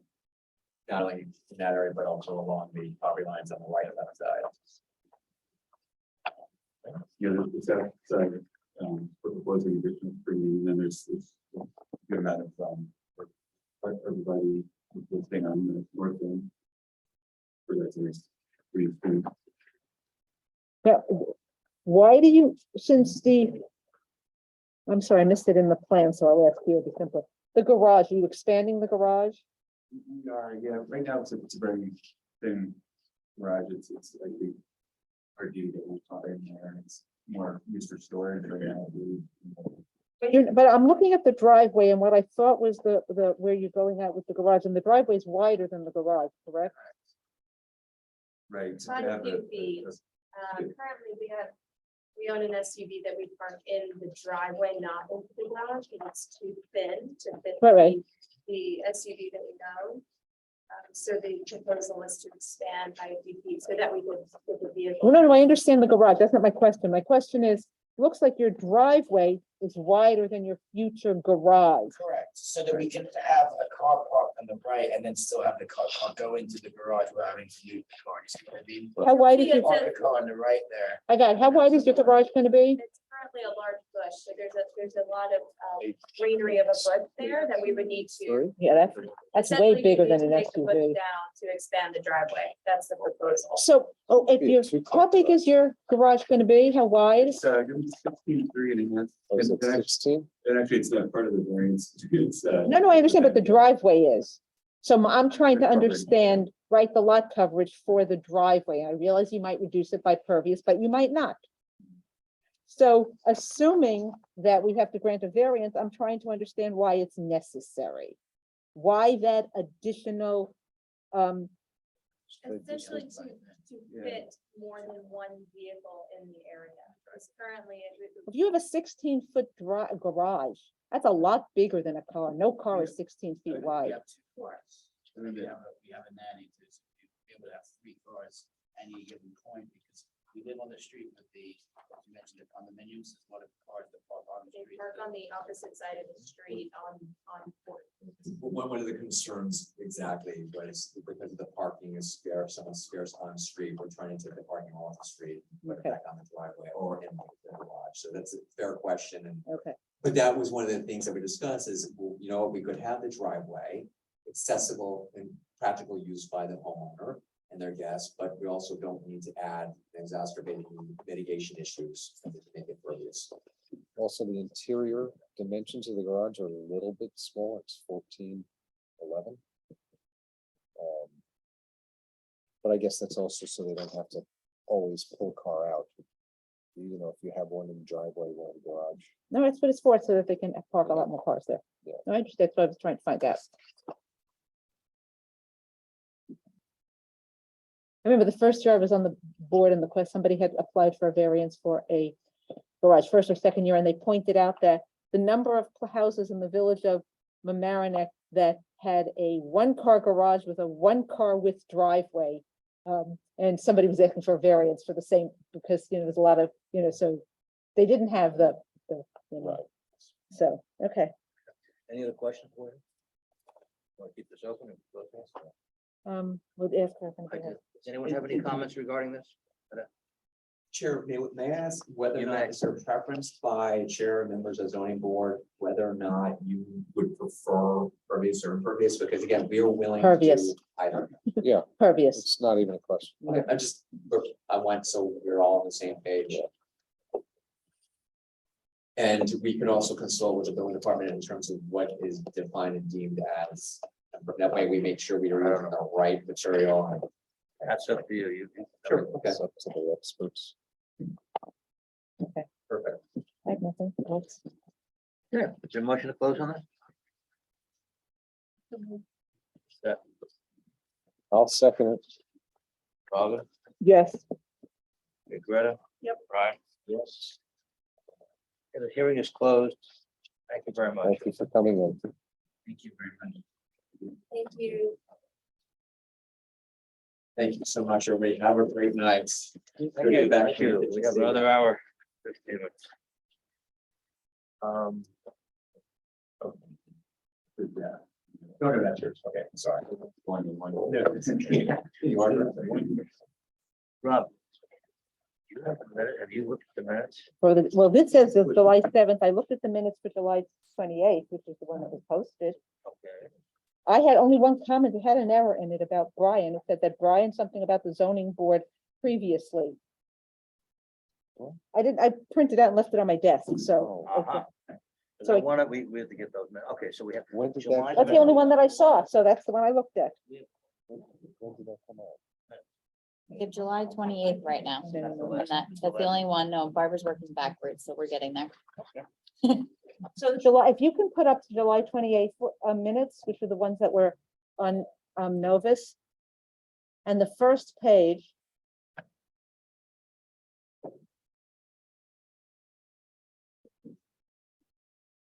Oh, I didn't see these. The only ones I saw, and maybe it's the second page, scroll down. Okay, it's there, that he was on the zoning board with the current landlord, that's just wrong, you aren't on the zoning board 10 years ago. Actually, it's not wrong. It's just a little bit deficient. I was on the Harbor Coastal Zoning Board with the landlord. I Oh, want so to he was on, so disclose it. not zoning board, but the Harbor Coastal Harbor Coastal Board. Yeah. Okay, so that should be changed to Harbor Coastal Board, HCZM, right? Harbor Coastal Zone Management Board. Committee. Yeah, can you rephrase it? Because I was confused by the language. I didn't remember exactly. I remember there was something. Can you say that he and the current landlord were both on the HCZM 10 years ago? Because I had confused by this language. That sounds fine to me. Yeah, that was all. And Okay. that's There was no, inaccurate. wasn't substantive. It was really, it didn't. No, it's an accurate statement. It's just I had to disclose it because fine. I Great. was on a board with I guess, actually the applicant, I guess. Mhm. Okay, that was it. Otherwise, it's fine. Otherwise, it's fine. We all, okay, so motion to adopt it. I so move. Second. Somebody second, I'll second. Brian, Fine, yes. Greta, Yes. Robin, Yes. I'll go yes. Thank you. These are excerpts, these are really excerpts of our proceedings because our proceedings are available in full. Is that right, Brittany? They remain open and full? They remain? They stay on the agenda. They get attached to the agenda after. I need 3 or 4 minutes, 5 minutes. Just get somewhere. We take a recess just for 5 minutes, 4 minutes. Okay. Sorry, is that a shut that reacted? I'm assuming if I'm wrong, just tell me if you have a good Rosh Hashanah room people. That was an assumption, so I don't know if I'm wrong. Rosh Hashanah is very nice. Yom Kippur What is it is, doesn't matter. it is what it is, right? There was a, But it was nice that we were, we hosted friends the night before. So everybody- very enjoyable. do you have a big family? fun. Visit? My mother passed away Oh. last Oh, year. I'm sorry. That's hard. And actually, this. So this is your these- first Rosh one- Hashanah one of together? the- Yeah, one of these board meetings overlapped with the Shiva that I was at the board. I'm impressed. Yeah. So the thing was that we had done the unveiling of the stone the week before Rosh Hashanah, so the entire. Yeah, yeah. So instead we were just with So when did friends, you have it? which was very nice. Yeah. Yeah, that's very nice. And my girls are with us this year. Just because of the school schedules and all of that. Yeah, And, no, I. so I I- mean, the that next was, day I was kind of- that hasn't happened. There wasn't. No, I'm really. My, this is not- well, my oldest one is working, but she's working out like, Yeah, I mean, like I was work and I was busy the whole next day. with But it. my younger one, she just finished master's in medical science at Brown. Next time, when I get the second one, I'm gonna have it done on a Friday. She's at a yeah? lab and she's applying to med school. So this is very rare that have her at the table and the boyfriend is there. I So that's the- I have had kids. For 4 years, I had one daughter in China and one daughter in San Francisco. Go back on. So, Yeah. we've had kids all over. I said, when I said 4 or 5 minutes, I meant. It was only 1 minute, so you were. And I. Yeah, it was 4 very minutes. quick. I'm gonna, I gotta get this shot, this shield shot. It's just, I haven't gotten mine yet. I really haven't. it's no big deal. I said, yeah, nothing involved. Somebody else I was with today said their entire arm swelled up. No, yeah, but no, it's just like. My daughter just got her I'm just booster feeling like, from the COVID and her Oh. whole arm swelled up. really? Oh, No, I just feel like. from the booster. Oh, yeah, I'm not feeling it. Yeah, it was, he said, it's, sometimes it's a couple days before it hits you. And it hit me. Hit this afternoon. I'm not looking forward to it. It's not bad. It was just- I have to get myself back. First, I want to get the COVID booster shot. Are we offline because of Brittany? We're off right now.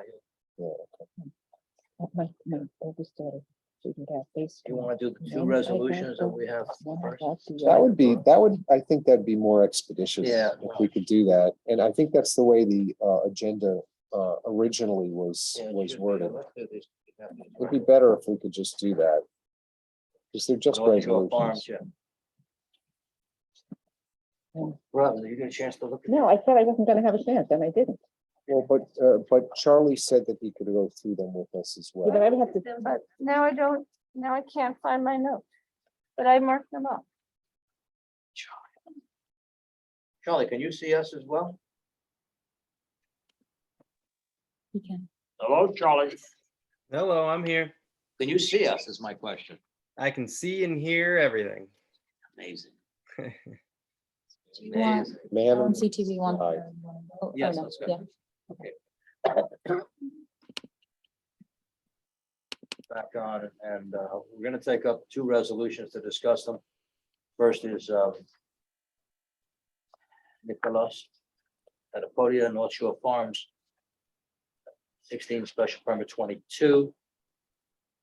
Okay, there's a draft resolution we have that extends the special permit. and Charlie, is this identical to the last special permit they had? Yes, correct. Okay, so that's very helpful. it's identical to, Well, I didn't include the conditions that, I think at the last meeting, we talked about some of the conditions of the last special permit that may not be applicable on a renewal, but I certainly can add those or language that those conditions remain applicable. We don't have that part. So what conditions were those that were removed? yeah, that's what I. Let me pull them up. Numerically or otherwise? They're open at 7. So I kept the hours of operation.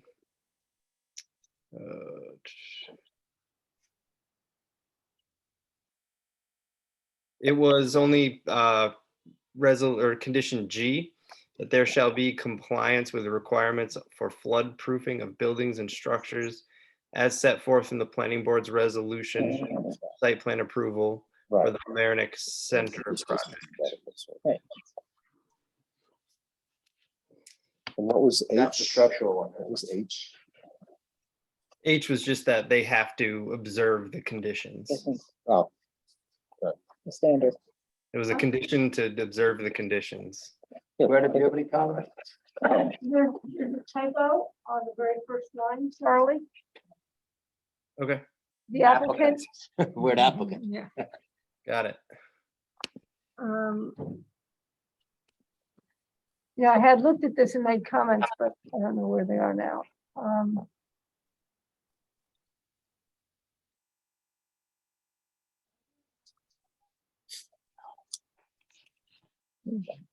I guess under the 1, 2, 3, 4, maybe the whereas clause, the second from the bottom. Okay, The premises is existing retail space.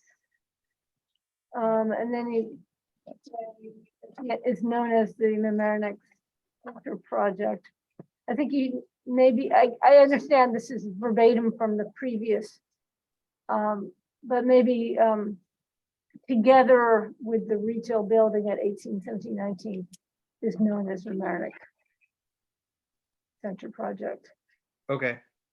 Now, you do that, every resolution says that the public hearing was open to members of the public.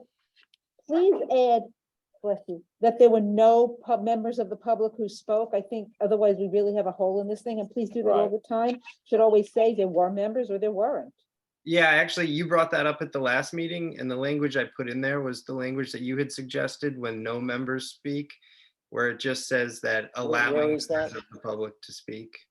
Where, Where what are you? whereas is that? It's the second page,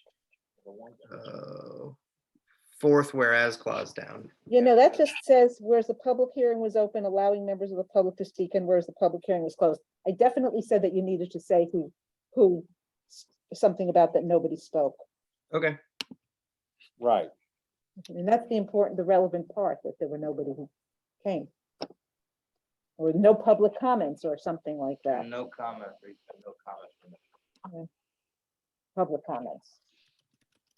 Well, everything here was public comment.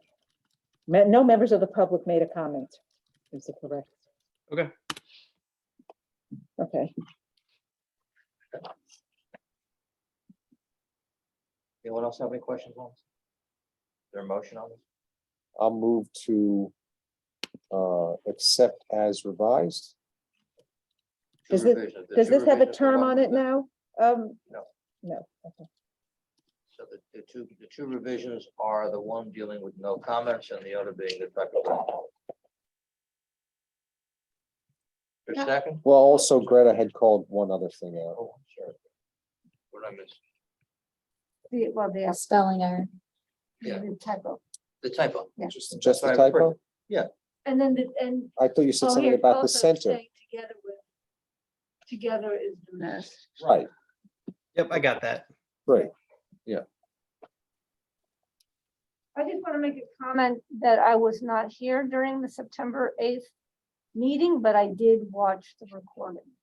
So therefore, With commercials or without? so I am eligible to vote. So, I'm sorry, so there was a motion made. Yeah, Is there a second? Second. Okay. Robin, Yes, Brian, yes. Greta? Yep. No, I vote yes. I guess I can't sign this because you would need to revise the last page, right? Yeah, I'll give it to you in the morning.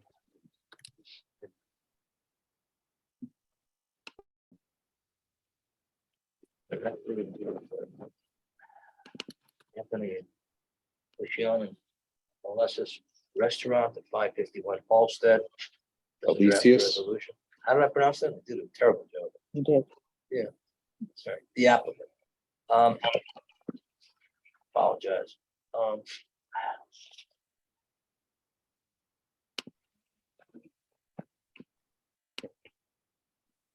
So we had been waiting for a survey on this and I think we got it. You got the survey on this. Yeah, Can I just put it up? Can you put that up, Brittany? Thank you. Just a reminder on this one, Right. the public hearing is actually still open. Right, because they needed to submit a survey. oh, I think the note said if we got the survey by a certain date, Right, that it would be closed. right, Alright. yeah, that it was closed. Yeah, I with the saw it. I saw exception that. I of- thought it was a typo, but I saw the variance in that. Thank you.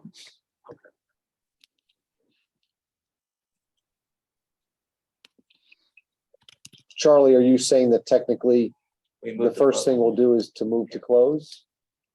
Well, I didn't recall that that was how it was left off, so I'll just change the resolution to say that the Oh, public hearing was okay, closed. on so, yeah, you're, okay, fine, you'll So handle we it in the will take a vote resolution. on that before we vote. We can discuss this though, right? No, I think No, you Charlie's don't saying we need don't to, need he's Oh, we gonna don't change need the to, Charlie? resolution. Yep, Okay, so we did close it except for that one purpose, right? Right, but Charlie has to put that in the resolution. Okay.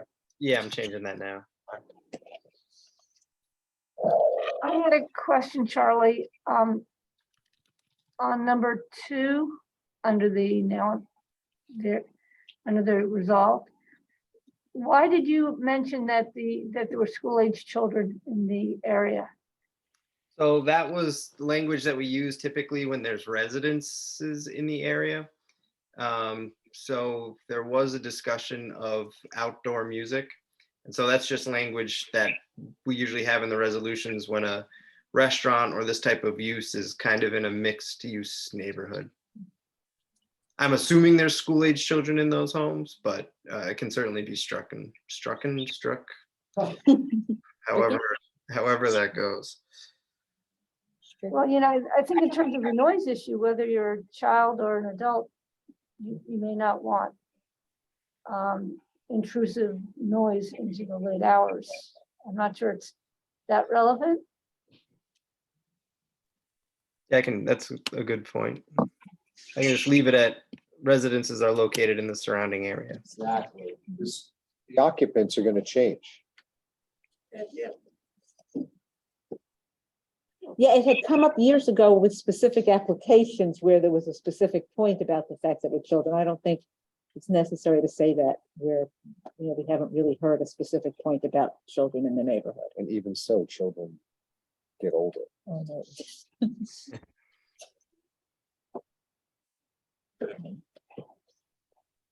Oh, let's stop right there.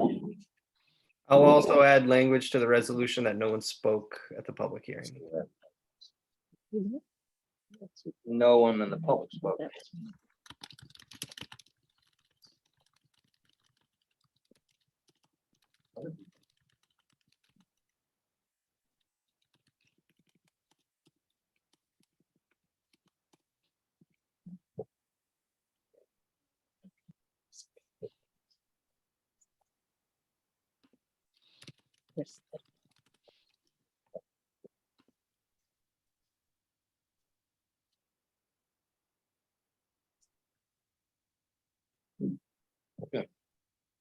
As revised, is there a motion on this?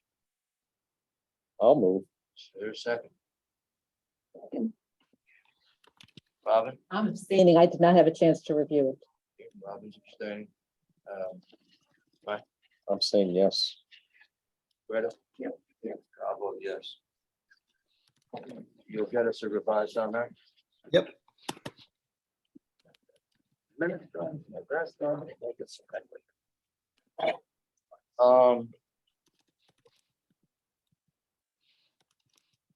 It is 9:22.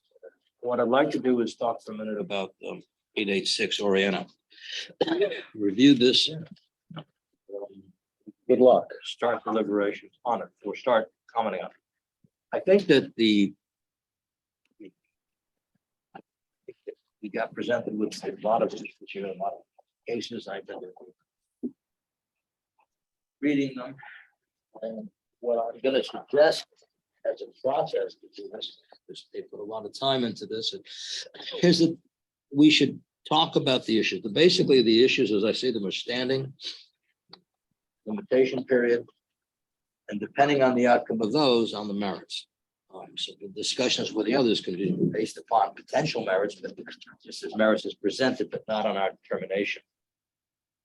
I think what we should do is, my suggestion would be, I'd like to proceed, is that the individual members of the board just take a few minutes to discuss the issue, for example, of standing and their thoughts on it, and then the limitations issues, if you've gone through that. And then I would suggest that between now and the next meeting, people who feel strongly about it can draft up their notes, send them to Charlie, and we can start to think about putting it together, and we'll deliberate further on it, because I don't see how we're gonna finish deliberations at this meeting, obviously, but I think that's not possible. Maybe I'm wrong, but the members feel differently, but try to get this thing so we move it along and get it resolved the next meeting or the following meeting. Because I think there's a lot on the table here, and a lot of case authority and a lot of issues. I think if everybody takes 10 minutes to give some of their analysis, what their thoughts are, that can help each of us and look at them and go from there. I'll start. Thank you. I'll talk about standing. I've been dealing with that. I've dealt with that in the past, but I'm dealing with it, looking at it now. I think that standing is basically a judicial doctrine that's established by the courts, Court of Appeals is held. And it's applicable to cases in which someone is challenging an administrative act. And in their challenging it, they have to be, if they're not one of the parties below, that was the applicant or the property owner, then in that, you don't let anybody in it. You basically have to intervene. And that used to be a very big thing in property disputes, with who could intervene and who couldn't. And that's to avoid the concept of, having no interest, I want to just be heard on this. As I read the cases and try to discern from them, it's a judicial doctrine that's not applicable to administrative boards and zoning boards. And the courts, in most of the cases that I've read, go out of their way to say that they're challenged by this, and they say, if you're challenging a determination below, then you have to either be one of the parties, or there has to be a reason for you to do it, and you can challenge standing. It's recognized as not being a favorable one. I think the Court of Appeals has on several occasions said it's much better to reach the merits, but you do look at standing. I don't see it as applicable to zoning boards because I think there's a distinct and inherent difference between the zoning boards and the laws under which we operate and litigation. Most notably, for example, litigation is a private matter. You can't show up in a courtroom and say, hey, I'm here, I want to be heard on this, I want to just talk about this case, Your Honor. Can't do that. You don't go to depositions, you don't go, assuming there were any, you don't go to conferences. It's not something that participates. Most matters are submitted of this type in Article 78. So you don't really participate in them. On the other hand, the zoning board operates under a very different structure. I think even the property owner is the one who, their attorney, set up some excellent cases and made an excellent presentation. But he actually at one point alluded to the fact that most of these come up outside of the zoning hearing. Because in a zoning board hearing, we are responsible to have public hearings. And we are subject to the open meetings law. And the open meetings law requires that all the public can be there and anyone can speak at a public hearing we have. Not just people who may be neighbors, but people who could be in other areas, other jurisdictions, non-residents.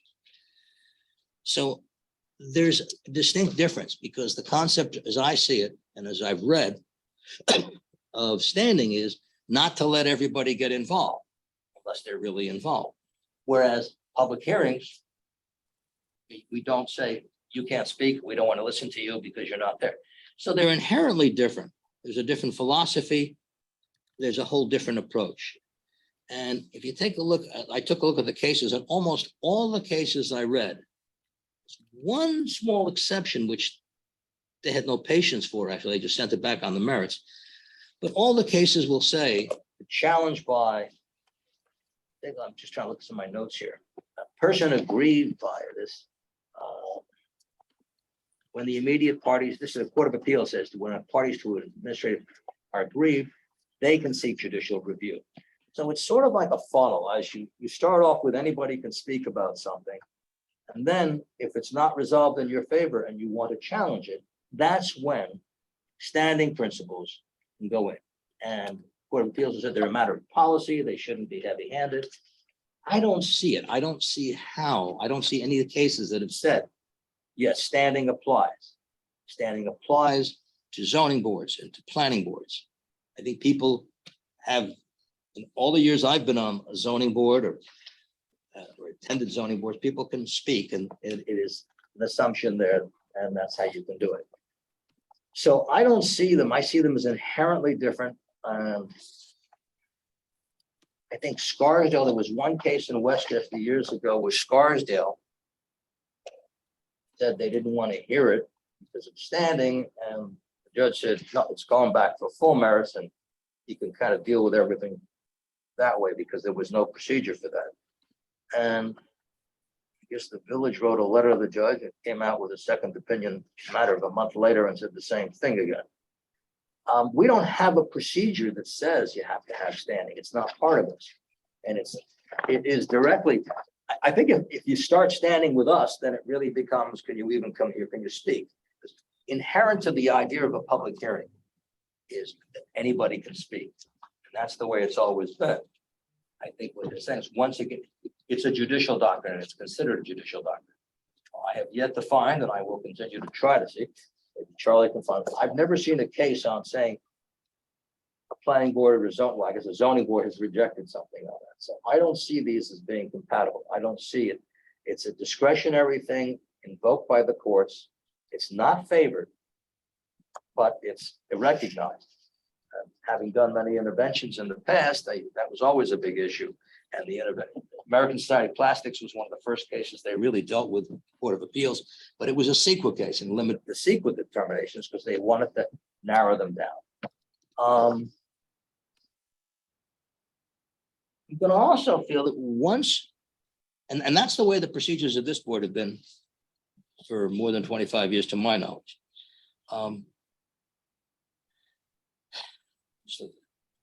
Yeah, and the Court of Appeals was discussing, it said the immediate parties to administrative proceeding are aggrieved and may seek judicial review, but others have to have the stand. And I think it always comes down to non-parties to a dispute, non-parties, that's who you limit, because, and it's done, a lot of it was done for people who would come in and say, this shouldn't be, and they wanted to be heard, and the courts would say, well, this is competition, you can't have a monopoly. And that was one of the grounds initially. I'm going to go further and say that even if standing is applicable, which I don't think it is, has never been followed by us, it's always been liberally applied. And the Court of Appeals, I guess it was in my notes of Sunbright, talked about that area that I thought is relevant to this, and I'm just making assumptions on the merits because based on what they've said. It says person can rely upon zoning ordinances and the enforcement thereof.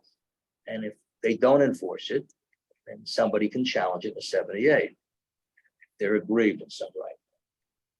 I think that, and the liberality of the rule is this. As I see it, one of the people who lives like within 800 to 1,000 feet, I believe, away as the crow flies. I don't have a map with me, but I did look at it once. 2,000 feet.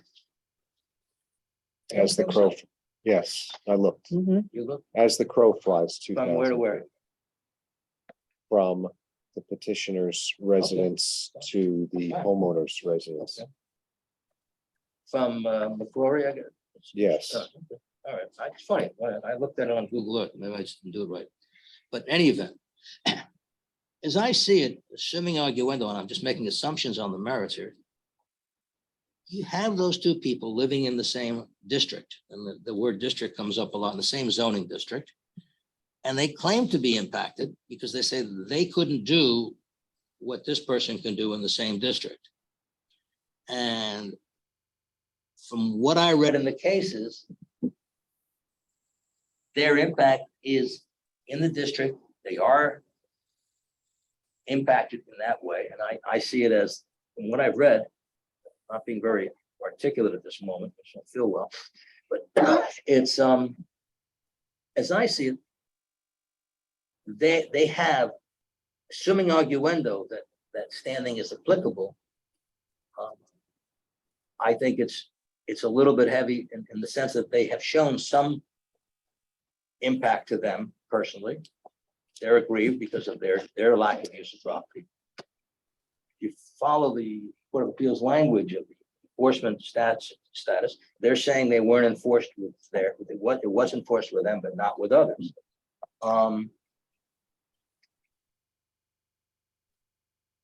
So I think they would qualify in any of that, particularly given the overall policy concern on the issue here.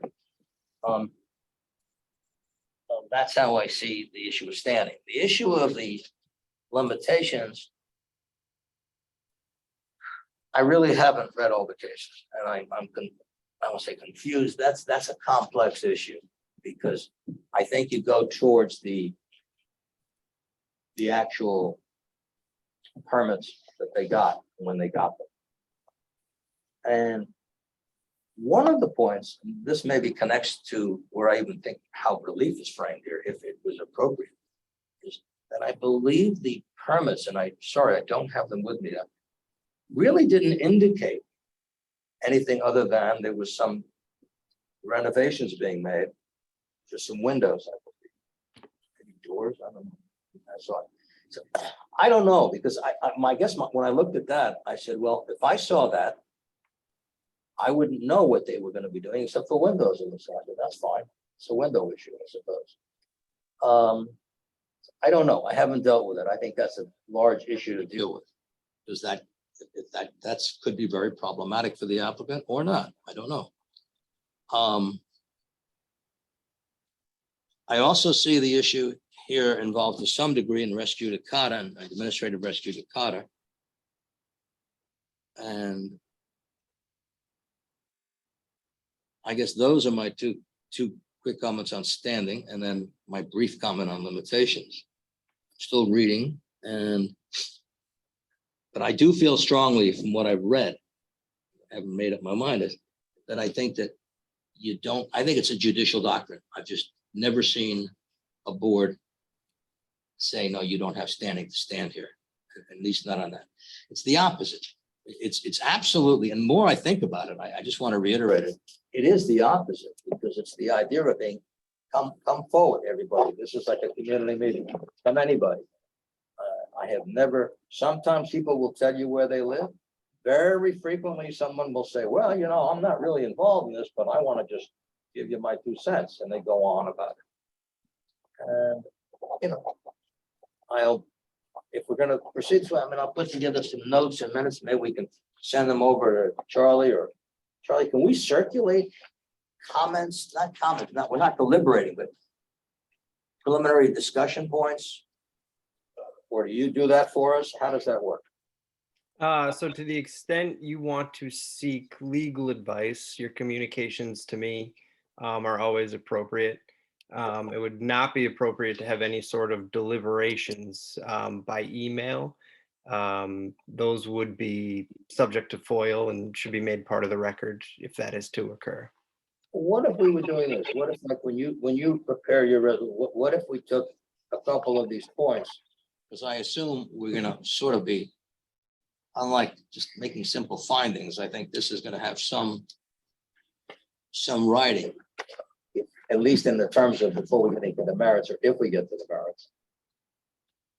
And I think that's an important factor. I don't think we're resolving any merits at this juncture. We're dealing with the preliminary 2 issues. But I think if we were to write something up for that, and it's not for legal advice, but more just to move it along and get some comments, or are we allowed to circulate that to the board members? You are free. Not for deliberation purposes. I'm not suggesting that. I'm saying you don't have to answer this today if you don't. Like, let's say one of us writes up something of their comments and notes. Cases, and say, well, here's my approach, and this is what I'm writing, a couple paragraphs, a page, whatever, and someone else does. Can those be shared so people can think about that? They can, but they should be made available to the public.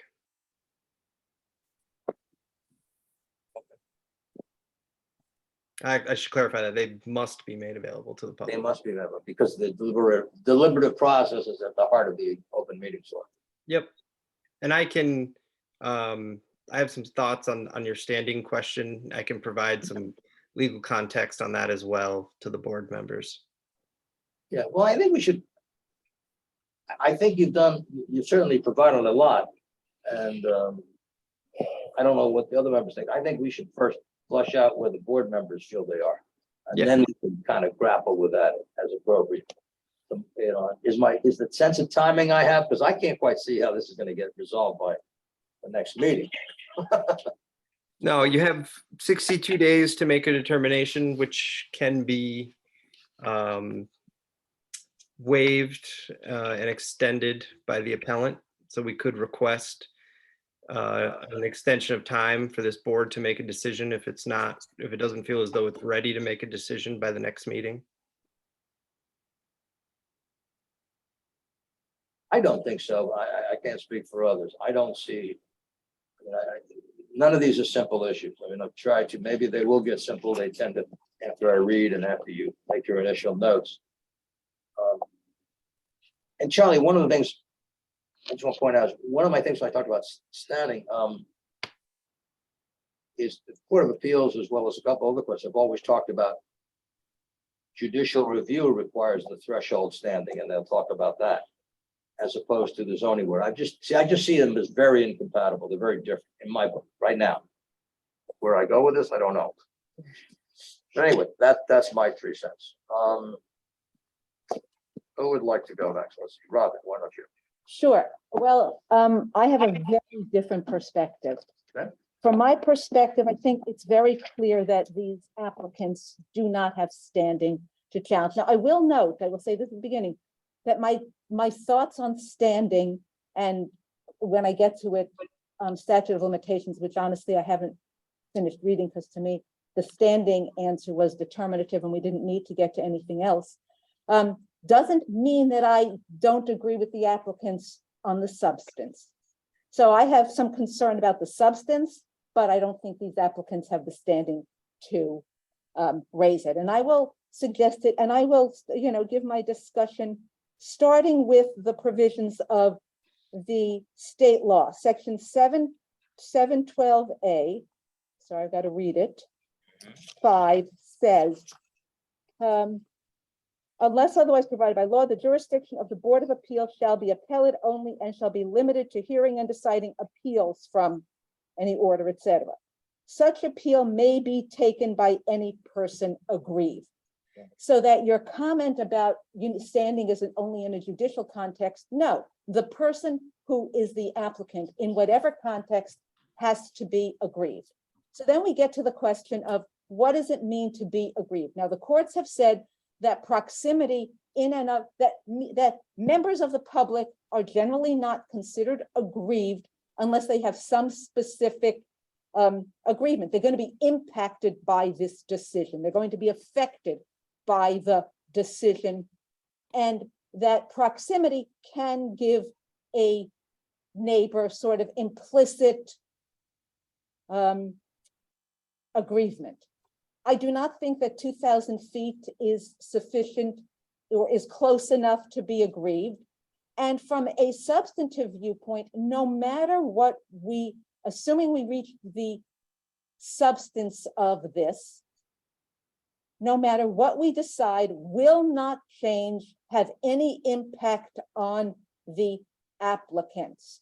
If we grant the appeal, the applicants still won't have any difference in their what they have on their properties. And if we deny it, there will be no effect on the property owner's property. Were we to allow anybody in the village, let me step back. Just because we allow the public to speak, there's no requirement in state law that public members speak. When they speak, they be aggrieved. There's nothing in the state law that limits those members of the public who participate in a public hearing be aggrieved. Only the applicant has to be aggrieved. Were we to say that any member of the public, just because they can speak at a public hearing, is thereby aggrieved and thereby can bring an action at the board and appeal anything, we could potentially, I realize it's not going to happen so quickly, anybody could appeal anything. We could be sitting here with constant applications before him. I didn't like that decision that the building inspector made. Oh, I didn't like what he did over here, and I didn't like what he did over there. And that is clearly not the purpose of the board. I don't think that's our purview. I don't think that's what we are supposed to be doing. So to me, it is very clear that the applicants have no standing to raise this appeal. They are not aggrieved. They will not be affected by this decision, no matter which way it goes. And they do not live close enough to be within sort of that zone that courts have recognized as being aggrieved. Now, there is case, and I realize based on what you're saying, but there is case law that talks about the fact that just because one person people have brought appeals of building inspector actions, and yes, this is in the court context, but nevertheless, for where they say, well, you didn't enforce the law against her, so you shouldn't be enforcing the law against me. And the courts have held essentially that that's not a valid argument. You can't say you didn't enforce it against her, so you can't enforce it against me. It just doesn't fly, and the courts have not accepted that as an argument. So I think there's no standing. I did not proceed further to really investigate the statute of limitations. Statute of limitations is just my initial thoughts are, it's an interesting issue because while the question is, did the case law seems to show that you need this, that you have the 60 days from the permit, but there, again, I actually didn't see a case, but my historic recollection has been that that 60 days has to run because a person might have no reason to know that somebody got a permit. So questionably, if the permit didn't give any information, so I don't know exactly how I feel about the standing, about the statute of limitations, but I am definitely clear on the standing. Hey, Ron, can I ask you something or just? Sure. Yeah. I think you're conflating, and I don't have 712A5 in front of me. I I think read do. it. It's right here. I read it. She I read think- it verbatim. There's a conflating of that. Standing is a judicial doctrine. That's a statutory limitation. I'm not suggesting that it is or isn't applicable. That's a different standard. That's you can do X, Y, and Z. Standing, and just so we don't conflate the terms, but standing as used in all the cases that we're talking about is not that. Standing on that is where the judiciary creates this doctrine. And it's not that. That may be a very, and I don't disagree with you, that could be a limitation, but that's a statutory limitation. The other thing you said was about if someone's treated differently under the statute, I believe the case is, and I believe it is Sunbright. That's the car wash case. And that's where the court said that, and I'm quoting her, I believe, person in a zone, quote, may reasonably rely both on the promise the ordinance itself provides and on the fact that the municipality will enforce the ordinance. And I ... If the municipality fails to enforce its zoning laws or acts arbitrarily, capriciously in varying the application, and a person is aggrieved, it may seek relief in its own right. Petitioner need only show that the administrative action will in fact have a harmful effect or has a harmful effect on it. So I don't know. I don't think, I hear what you're saying, but I don't think that's the way New York courts have held on this, at least the Court of Appeal. You got a lot of lower courts, but you have some guidance on the Second Department of Court of Appeals. But anyway, those are just my 2 comments. Yeah, well, just Thank in response, Dave, you're Yeah. parsing the word standing versus the word, I don't know, jurisdiction, and I'm not parsing them. To me, the issue is the same thing. Whether you call it standing, whether you call it some other word, it doesn't matter to me. To me, in order for someone to appeal, they have to be aggrieved. How do you determine aggrievement? Since doesn't seem to be any case law directly on that question at the Board of Appeals level, cases about the Board of Appeals, the closest is standing, which also uses the term aggrievement. And therefore, it seems to me a reasonable approximation, appropriation standard. Now, with respect to the idea that I think Sunbright is the one, it says, while something more than the interest of the public at large is required to entitle a person to seek judicial review, the petitioning party must have a legally cognizable interest that is or will be affected by the zoning determination. The applicants here will not be affected by the zoning, by the determination of to grant or not. The fact that a person would be received or be entitled to receive mandatory notice of an administrative hearing gives rise to a presumption of standing. But in the absence of such notice, then it talks about when in the immediate vicinity. And this was across the street or down the block in this case. So the status of neighbor does not automatically provide the entitlement or admission ticket to judicial review in every instance.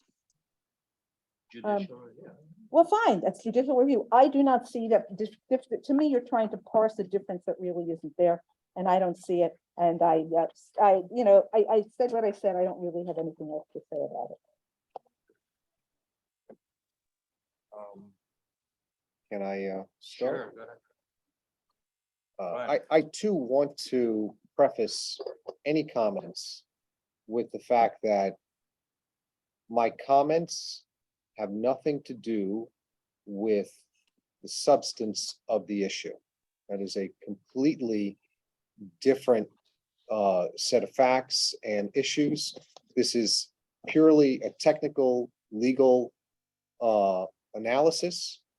And I guess to just start with some of the things that we just heard. One thing I think that you really cannot, you cannot equate a public hearing, which is what we have, and giving the public the ability to be heard at the hearing with the status of an applicant, which is far different.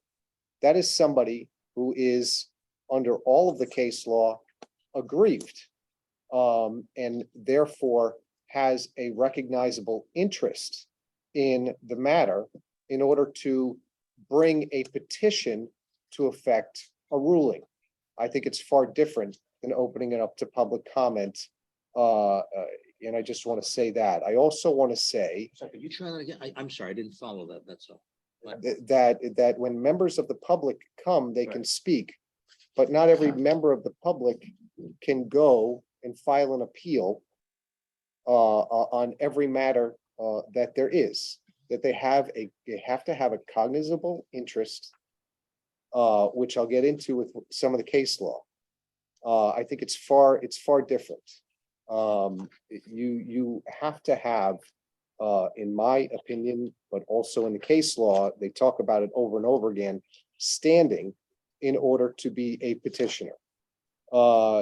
In Hadlin versus the Zoning Board of Appeals, Town of Southampton, it clearly says, party appealing to a zoning board of appeals must show that it has been aggrieved by the challenge decision.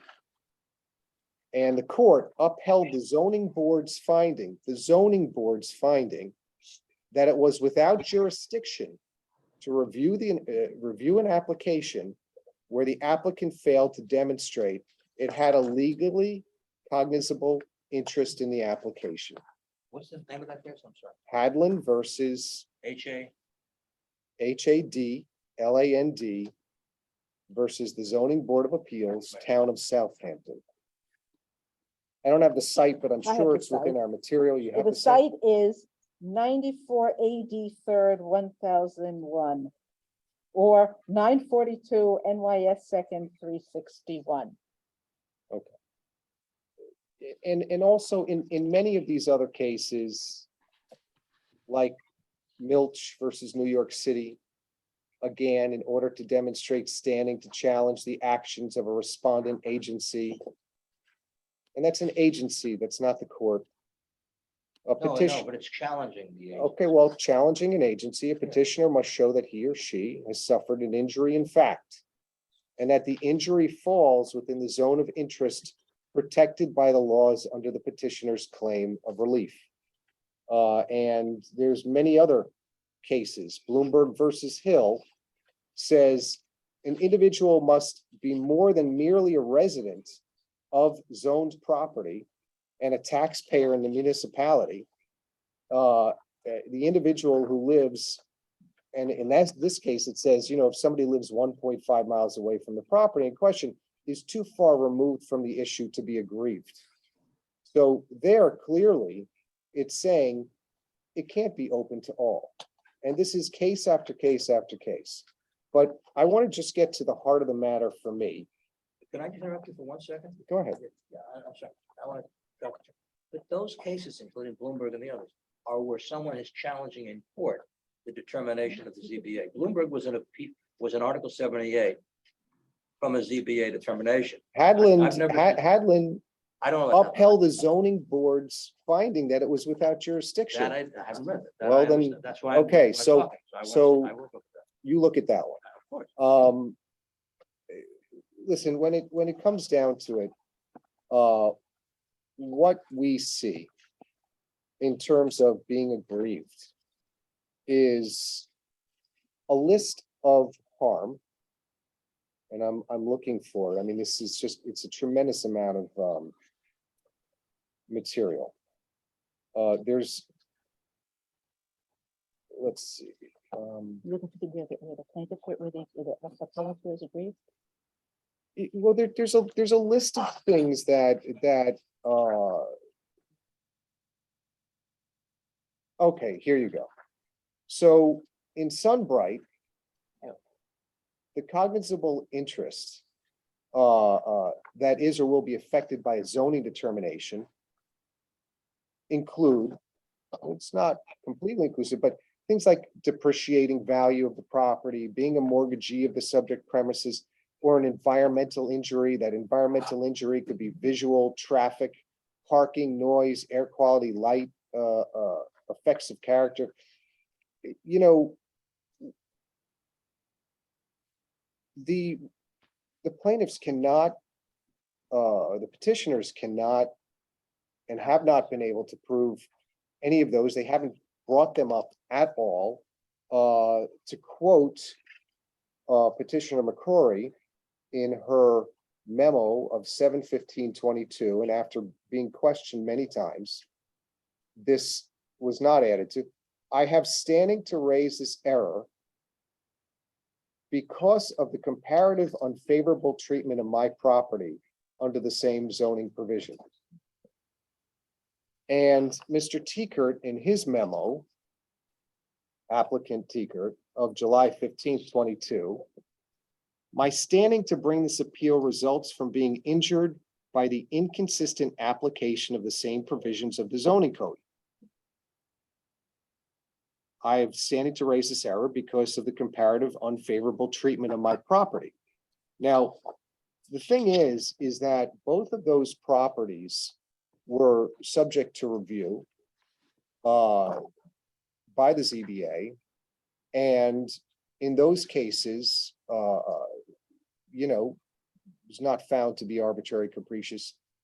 And in those cases, they had the right to bring those claims. I don't believe they have the right to bring this claim here. I don't believe that they have standing because it's not a recognizable interest. And if you go into Blumberg versus Hill, advocating for zoning principles of a municipality, as well as enforcement of the zoning ordinance, is not relevant for the purposes of establishing standing. Because they're not challenging their own decision, they're challenging somebody else's decision. And like Robin said, and I find this really succinct, their use of their property will not be altered by either decision that this board makes. They have no recognizable harm, and therefore they don't have standing. And that's just my pure technical read on it. I've got 3 pages worth of cases. I guess my thoughts about the statute of limitations. That's a more complicated thing in some aspects for me, but in others it's not. The original permit that was issued for this house and that was heard in front of the ZBA was for interior renovations of existing accessory structure with new exterior windows, doors, and siding. Now that's vague, but it says interior renovations. They went to the BAR and they presented the same plans that they have been working on the entire time. And those plans, and I went back and I watched that meeting from I don't know what it was, March 21 or whenever it was. I watched that meeting, and even Dennis Drogan asked specific questions about the layout in the house, because the house had a kitchen and originally, and all of the plans for this new kitchen and this complete renovation, gut renovation of the structure was brought up in front of the bar, and therefore it was part of public notice. And it was out there. And neither one of these petitioners were even in the notice zone, because they live too far away from the notice zone. So that goes also towards proximity, but also to the fact that the homeowners in this case did not fail to properly notice this. the building permit that was up for review said interior renovations, and all of the plans that were part of that meeting, which are public, out to the public, showed what they intended to do, which is what they actually did, which was including a kitchen. Now, I'm not getting to the substance of it. That's a completely different issue. But if we're talking about the timeline, I believe that really from that point, 60 days started running, or maybe even the issuance of the permit, if you want to go from that, 60 days from that. Because this information was available on LMC TV the entire time. So all of the FOIL requests and all of the time that has been spent on, I asked for this, I got that, it was all gettable public information that didn't even need to be foiled. So I personally went back, I did research on that. Again, this nothing to do with the substance of the matter, and I don't believe, based on Adeline, I can even speak to that. But I do believe that that's when the time went. And then more recently, they came up with the fact that what happens when the permit expires, because the permit expired in May. And I gave that a little bit of thought.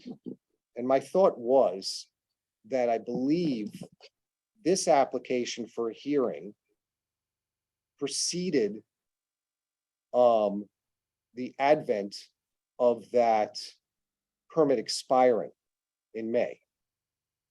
And if that's the case, it's a moot issue because it doesn't change what happened. The respondents had to have, the petitioners had to have standing to, for the appeal at the time of the appeal, and what happened after the appeal in terms of it expiring and then being renewed or what have you, I think that's irrelevant. So I actually think that the statute of limitations does apply on here. But of course, this is just our initial discussion, and any other information I'd be happy to have, but that's where I got on this. I went back to my notes and I found a case that I think, and this is about a judicial standing. This is Town of North Elba v. Grimditch, third department case, but nevertheless. And this was and I'm going to read you what the court said. As a threshold matter, Supreme Court correctly concluded that the neighbors have standing to challenge the asserted zoning violations and to seek injunctive relief.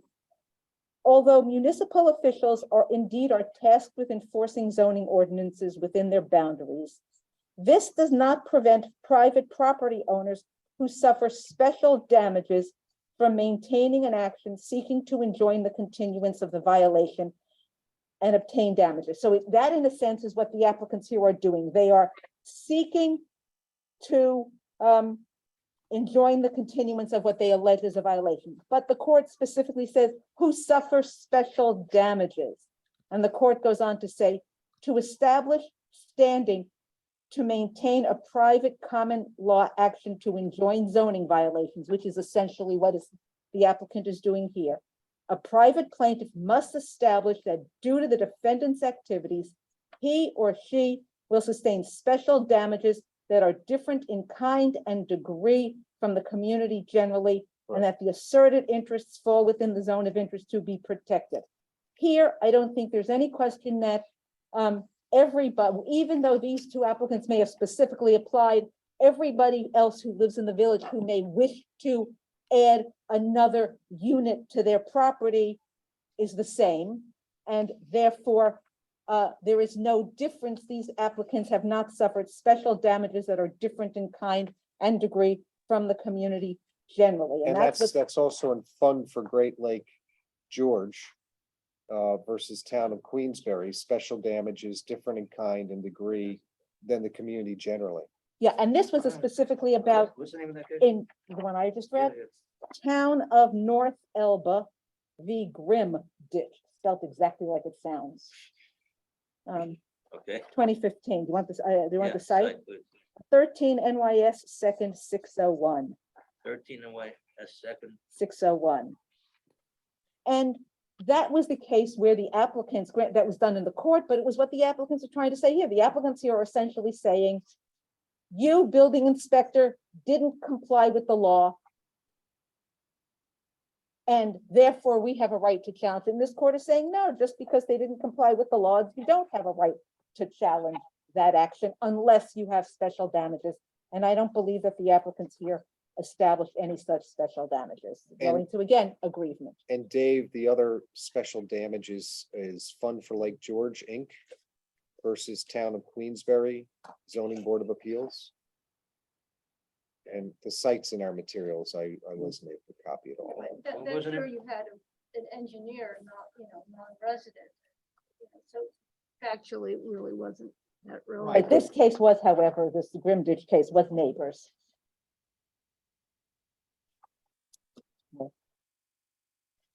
Also, Society for Plastics discusses special damages. Yeah, but that's a limited, that's case dealt with standing on state and under secret. What was that? That predated, stuff like that, yeah. I think if you take a look at some, I haven't looked at the Record Society for a while, but that I believe is. I think that they specifically noted it was a secret stuff. You want to have Greta give her? Greta, go for it. You're on. I mean, I think you all three of you have given extremely thoughtful analysis to this question. I looked at several of the cases cited, and I found that many of the cases just really, for me, weren't exactly factually on point, and therefore not as relevant. Dave's argument, I think, is quite astute in distinguishing between the judicial review versus the initial presentation before this board in terms of standing. Standing is used as in many of these cases that have been cited has been a tool for the ZBA to protect itself against litigation. It's been a defensive tool. And here now standing is being used so that we can't even hear the case. So I do think it's a pretty significant difference when you're doing judicial review versus just the question of jurisdiction in the first place. I did not see or read Hanlon. And of course, I think that's a case that I need to read and consider. And I will look at the town of North Elba. I don't have LexisNexis. I can't do independent research. I would like to read, when cases are relevant, I would like to read them. I don't think that's part of the deliberation process to forward a case, Charlie. Could that be done? Yeah. Yeah, of course. Any case you want, I can make sure you have it. If I hadn't sent it before, I was taking notes, so I'll make sure you have them. Is it improper? I mean, I don't see it, but maybe it is. A board member to say, hey, here's 5 cases I think would be helpful for you to look at that support my approach or that I find interesting. If they're just passing on those cases, is that an issue? No, Not deliberation, but just basically, okay. I mean, I can pass those cases along easy enough, so I can do that. So that would be great for me, especially that if you see some relevant cases, and again, I'm really focused on not the judicial reviews, more as Brian called it, the jurisdiction, that we have jurisdiction. I don't like the word standing. But to the extent cases dealing on whether we have the initial jurisdiction to hear it. Mhm. Yeah, Okay. that's how, Then that's based on and that's on the statute. the statute. So if we want to look at it that way, I'm sorry, Greta, when you're done. No. I was just going to say, if we base it on that way, then I would say we don't have jurisdiction to hear this, whether or not we deal with it, call it standing or something else. We just don't have jurisdiction to hear it. I'll hear the appeal by these plaintiffs Right, because there's no, they were not agreed. right, which That's is how I, 712A4. right. Right. Which is what I read, and it doesn't, to me, it doesn't matter how we call it. If we want to call it jurisdiction, I'm okay with that too. What about Charlie, one of the things is, it would almost seem the statute of limitations is the first trigger, isn't it? 'Cause you wouldn't even get to the other. Well, Does it matter which one we I deal don't with? know, that's what I'm. No, the two are threshold questions for you to essentially read if them. you there. can achieve one of them, you don't need to go Right, any to the other. further. It So, doesn't matter which one we achieved in either case. If we concluded they either did not meet, there was a statute of limitations issue, or they had, quote, no standing, or we lacked jurisdiction to hear it, then that would dispose of the Well- matter regardless of the other one. Right, but if we Right. were inclined to do one of those, you would want to do the strongest one. It seems to me statute of limitations, logically, maybe I'm wrong, would be the first one, because that would stop you from even dealing with is the jurisdiction. Oh, but I would say the second question is, we don't have jurisdiction over something that we don't have jurisdiction over. We couldn't even consider the statute of limitations if we don't have jurisdiction. I think you're getting to the same place, David. One of the things that Sue McCrory said in her very first presentation back in July, she indicated, and I don't have an opinion on this, but she had said that she used the word standing, but this wasn't a case of standing, because if there's a situation where a matter should have been before the board, we have an obligation to enforce the board, the code. And this, that's our independent obligation, and that it's not a question of standing.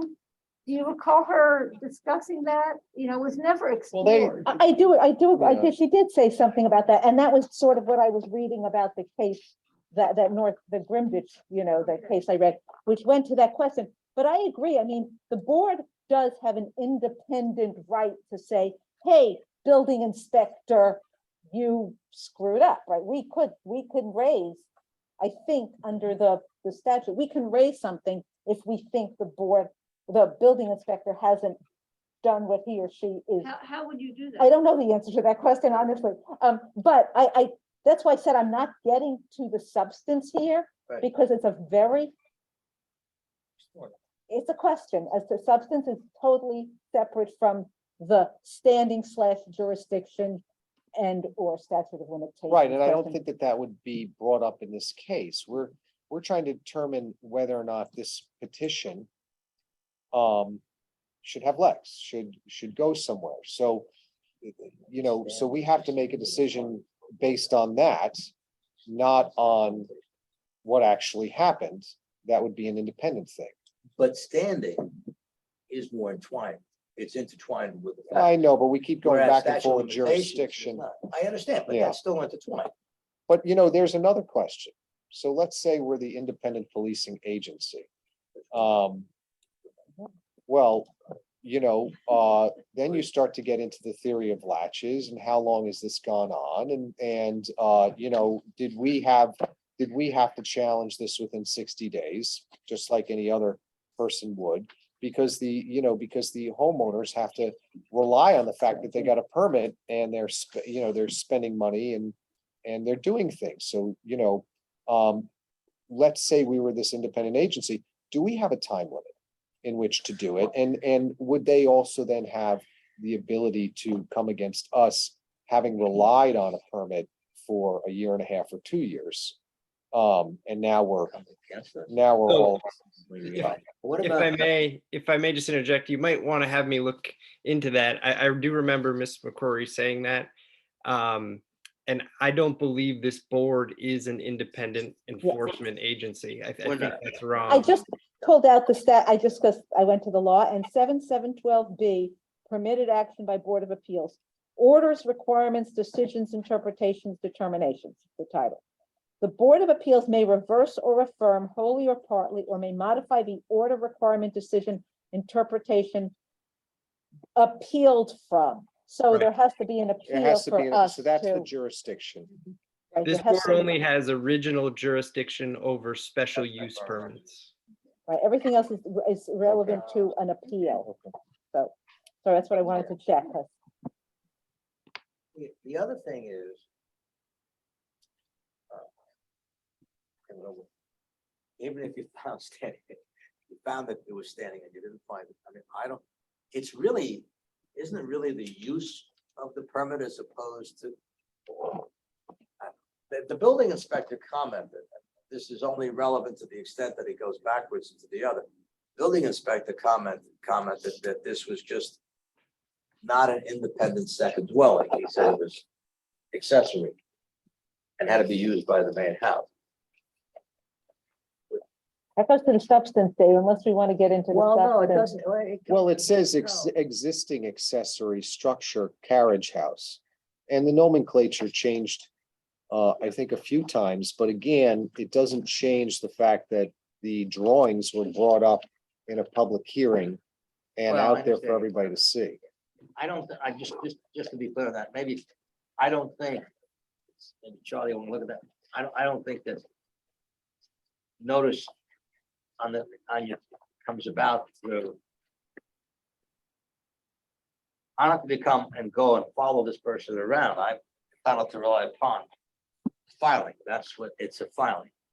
Well, I think notice is when you have a certain radius, which is designated by our code, and they're the people in the zone of interest, and you give them notice that, hey, we're having this hearing. Other than that, you're free to look at it on, you know, Yeah, on a public site. Yeah, I don't think, at least, and maybe Charlie will correct me, I don't think there's an obligation of someone to follow every board in the village or something. I'm talking about a particular aspect of it. I would, Construction starts, that's different if you're spacing it. no, I agree with you, Dave. I don't think It's about anybody has the, impacts. I don't think anybody has the absolute obligation to follow, but I think to the extent that which I hadn't thought of until I listened to If the Brian person raise it. was there, To the extent that they, the applicant said, I got a copy of the permit, and then I filed all these FOIL things to find out what was going on there, okay? And I didn't get it.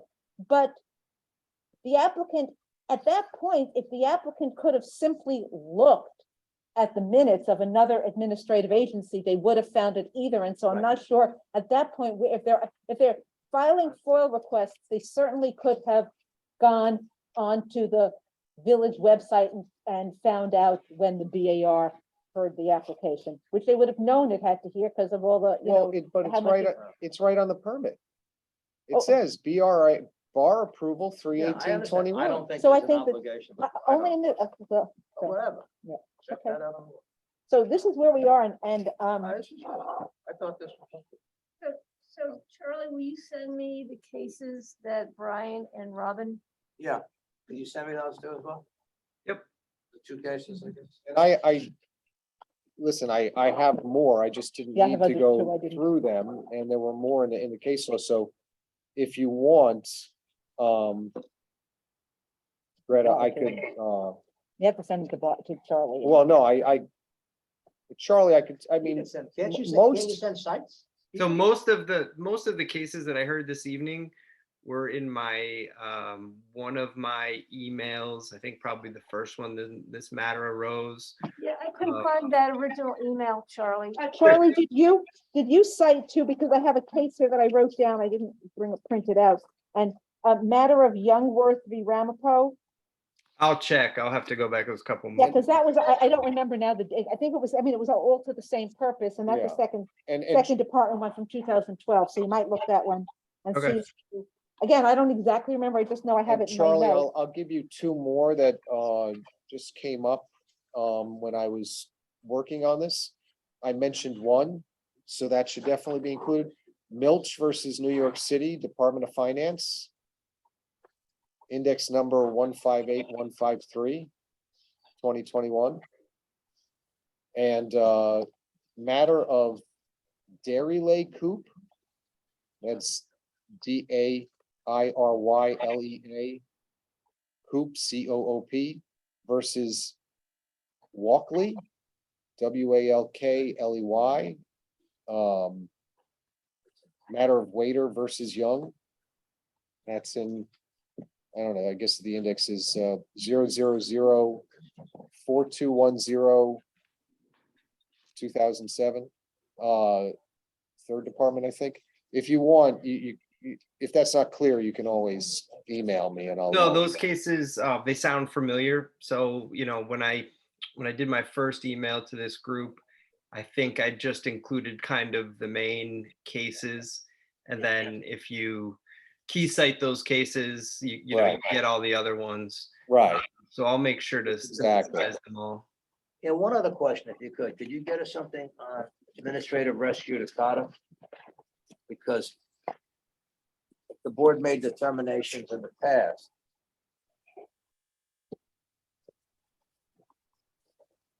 It's two-pronged. One, is the board bound to that? And two, if it was an appeal and win, lose, or draw, isn't the LE, I don't know, I'm trying to think of it, the village bound to it as well? But that's a substantive thing. It's not, No. not a standing. Will res judicata? Oh, I think it goes to that. I think if there's a determination, well, I don't know, you may be right. Charlie, can you Whatever. also include the Village of Russell Gardens? Yep. Board of Zoning Appeals, where they said the parties, the record did not show the parties were aggrieved, where some were located close to the subject property in some distance because they had no proof that the determination respondent board is likely to have a detrimental effect on the use or value of the petition's property. And I think that goes directly to Robin's comment on the fact that no matter how we rule, it's not going to impact those, the petitioner's property. Will do. All right. Thank you. Before Thank we you. end, I'm sorry, the applicant for 308 Mamaroneck did ask me, just because it's been going on for quite some time, they're approaching Halloween weekend, they have a lot of things going on. Is there any possibility of the extension of hours being looked at before the November 3rd meeting or no? Oh, that's Barkila. Yeah, he's here. He was wondering if he has a holiday party going on for Halloween weekend, and November 3rd is our next meeting. He can add, and his hours are till 1 o'clock. Oh, it's a Monday night. I don't know if Monday, though, it might be, I'm assuming it's a weekend party. Let me see. Mike? When are you having the Halloween bash? Is it a Monday night? What day of the weekend? Thursday through Sunday. Thursday through Sunday. Oh, gosh.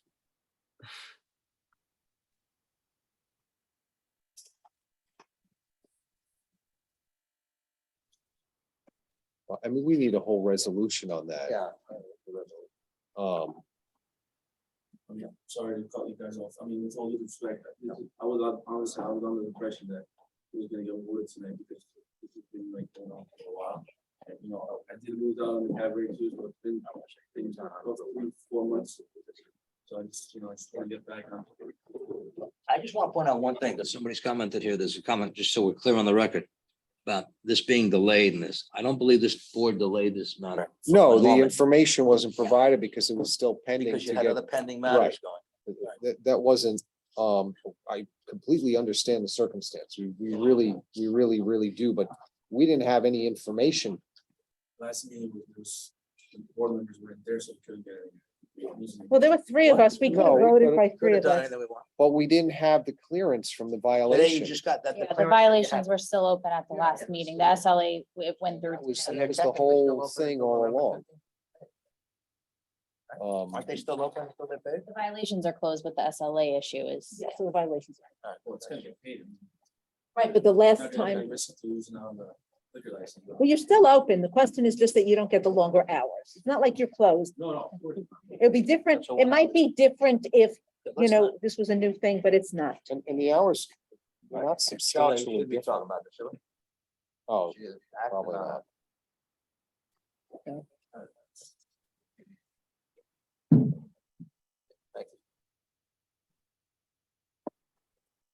Motion to close, a motion to do anything? Adjourn. Yeah. I so Second. move.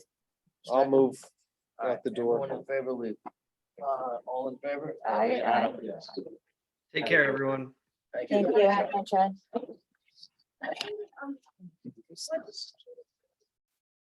Thing for me, Brittany, and I don't know if you have any control over it, is that when I go back to look at like July folder, They're all clumped together. no, they're not there, they're empty. You're there. So it's like I was trying to find some things Yeah. and they were just, they're just kind of wiped clean. Let me check with Cliff if there's any, like, after a period of time, does it delete? It shouldn't unless there's a Yeah, preference I hit think that's they wrong. should stay there Yeah. until the matter has closed. Have you ever searched, wait, which, on what? Your email or?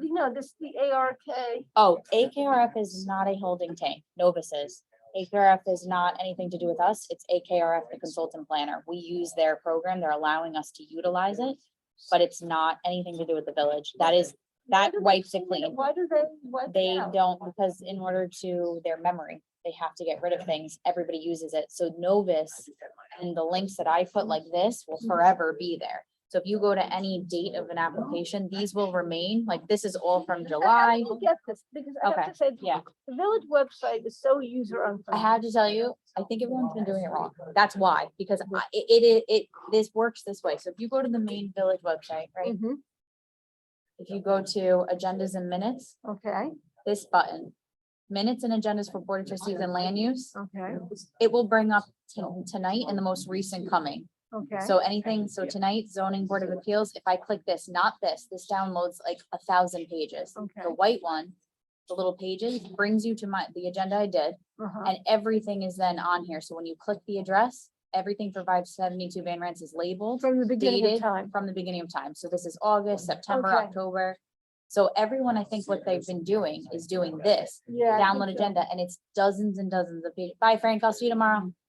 But if you click this one, and I carry it over every meeting, so I Mhm. push it forward. Mhm. So for example, like this application, because they have a lot of documents. 886 Mhm.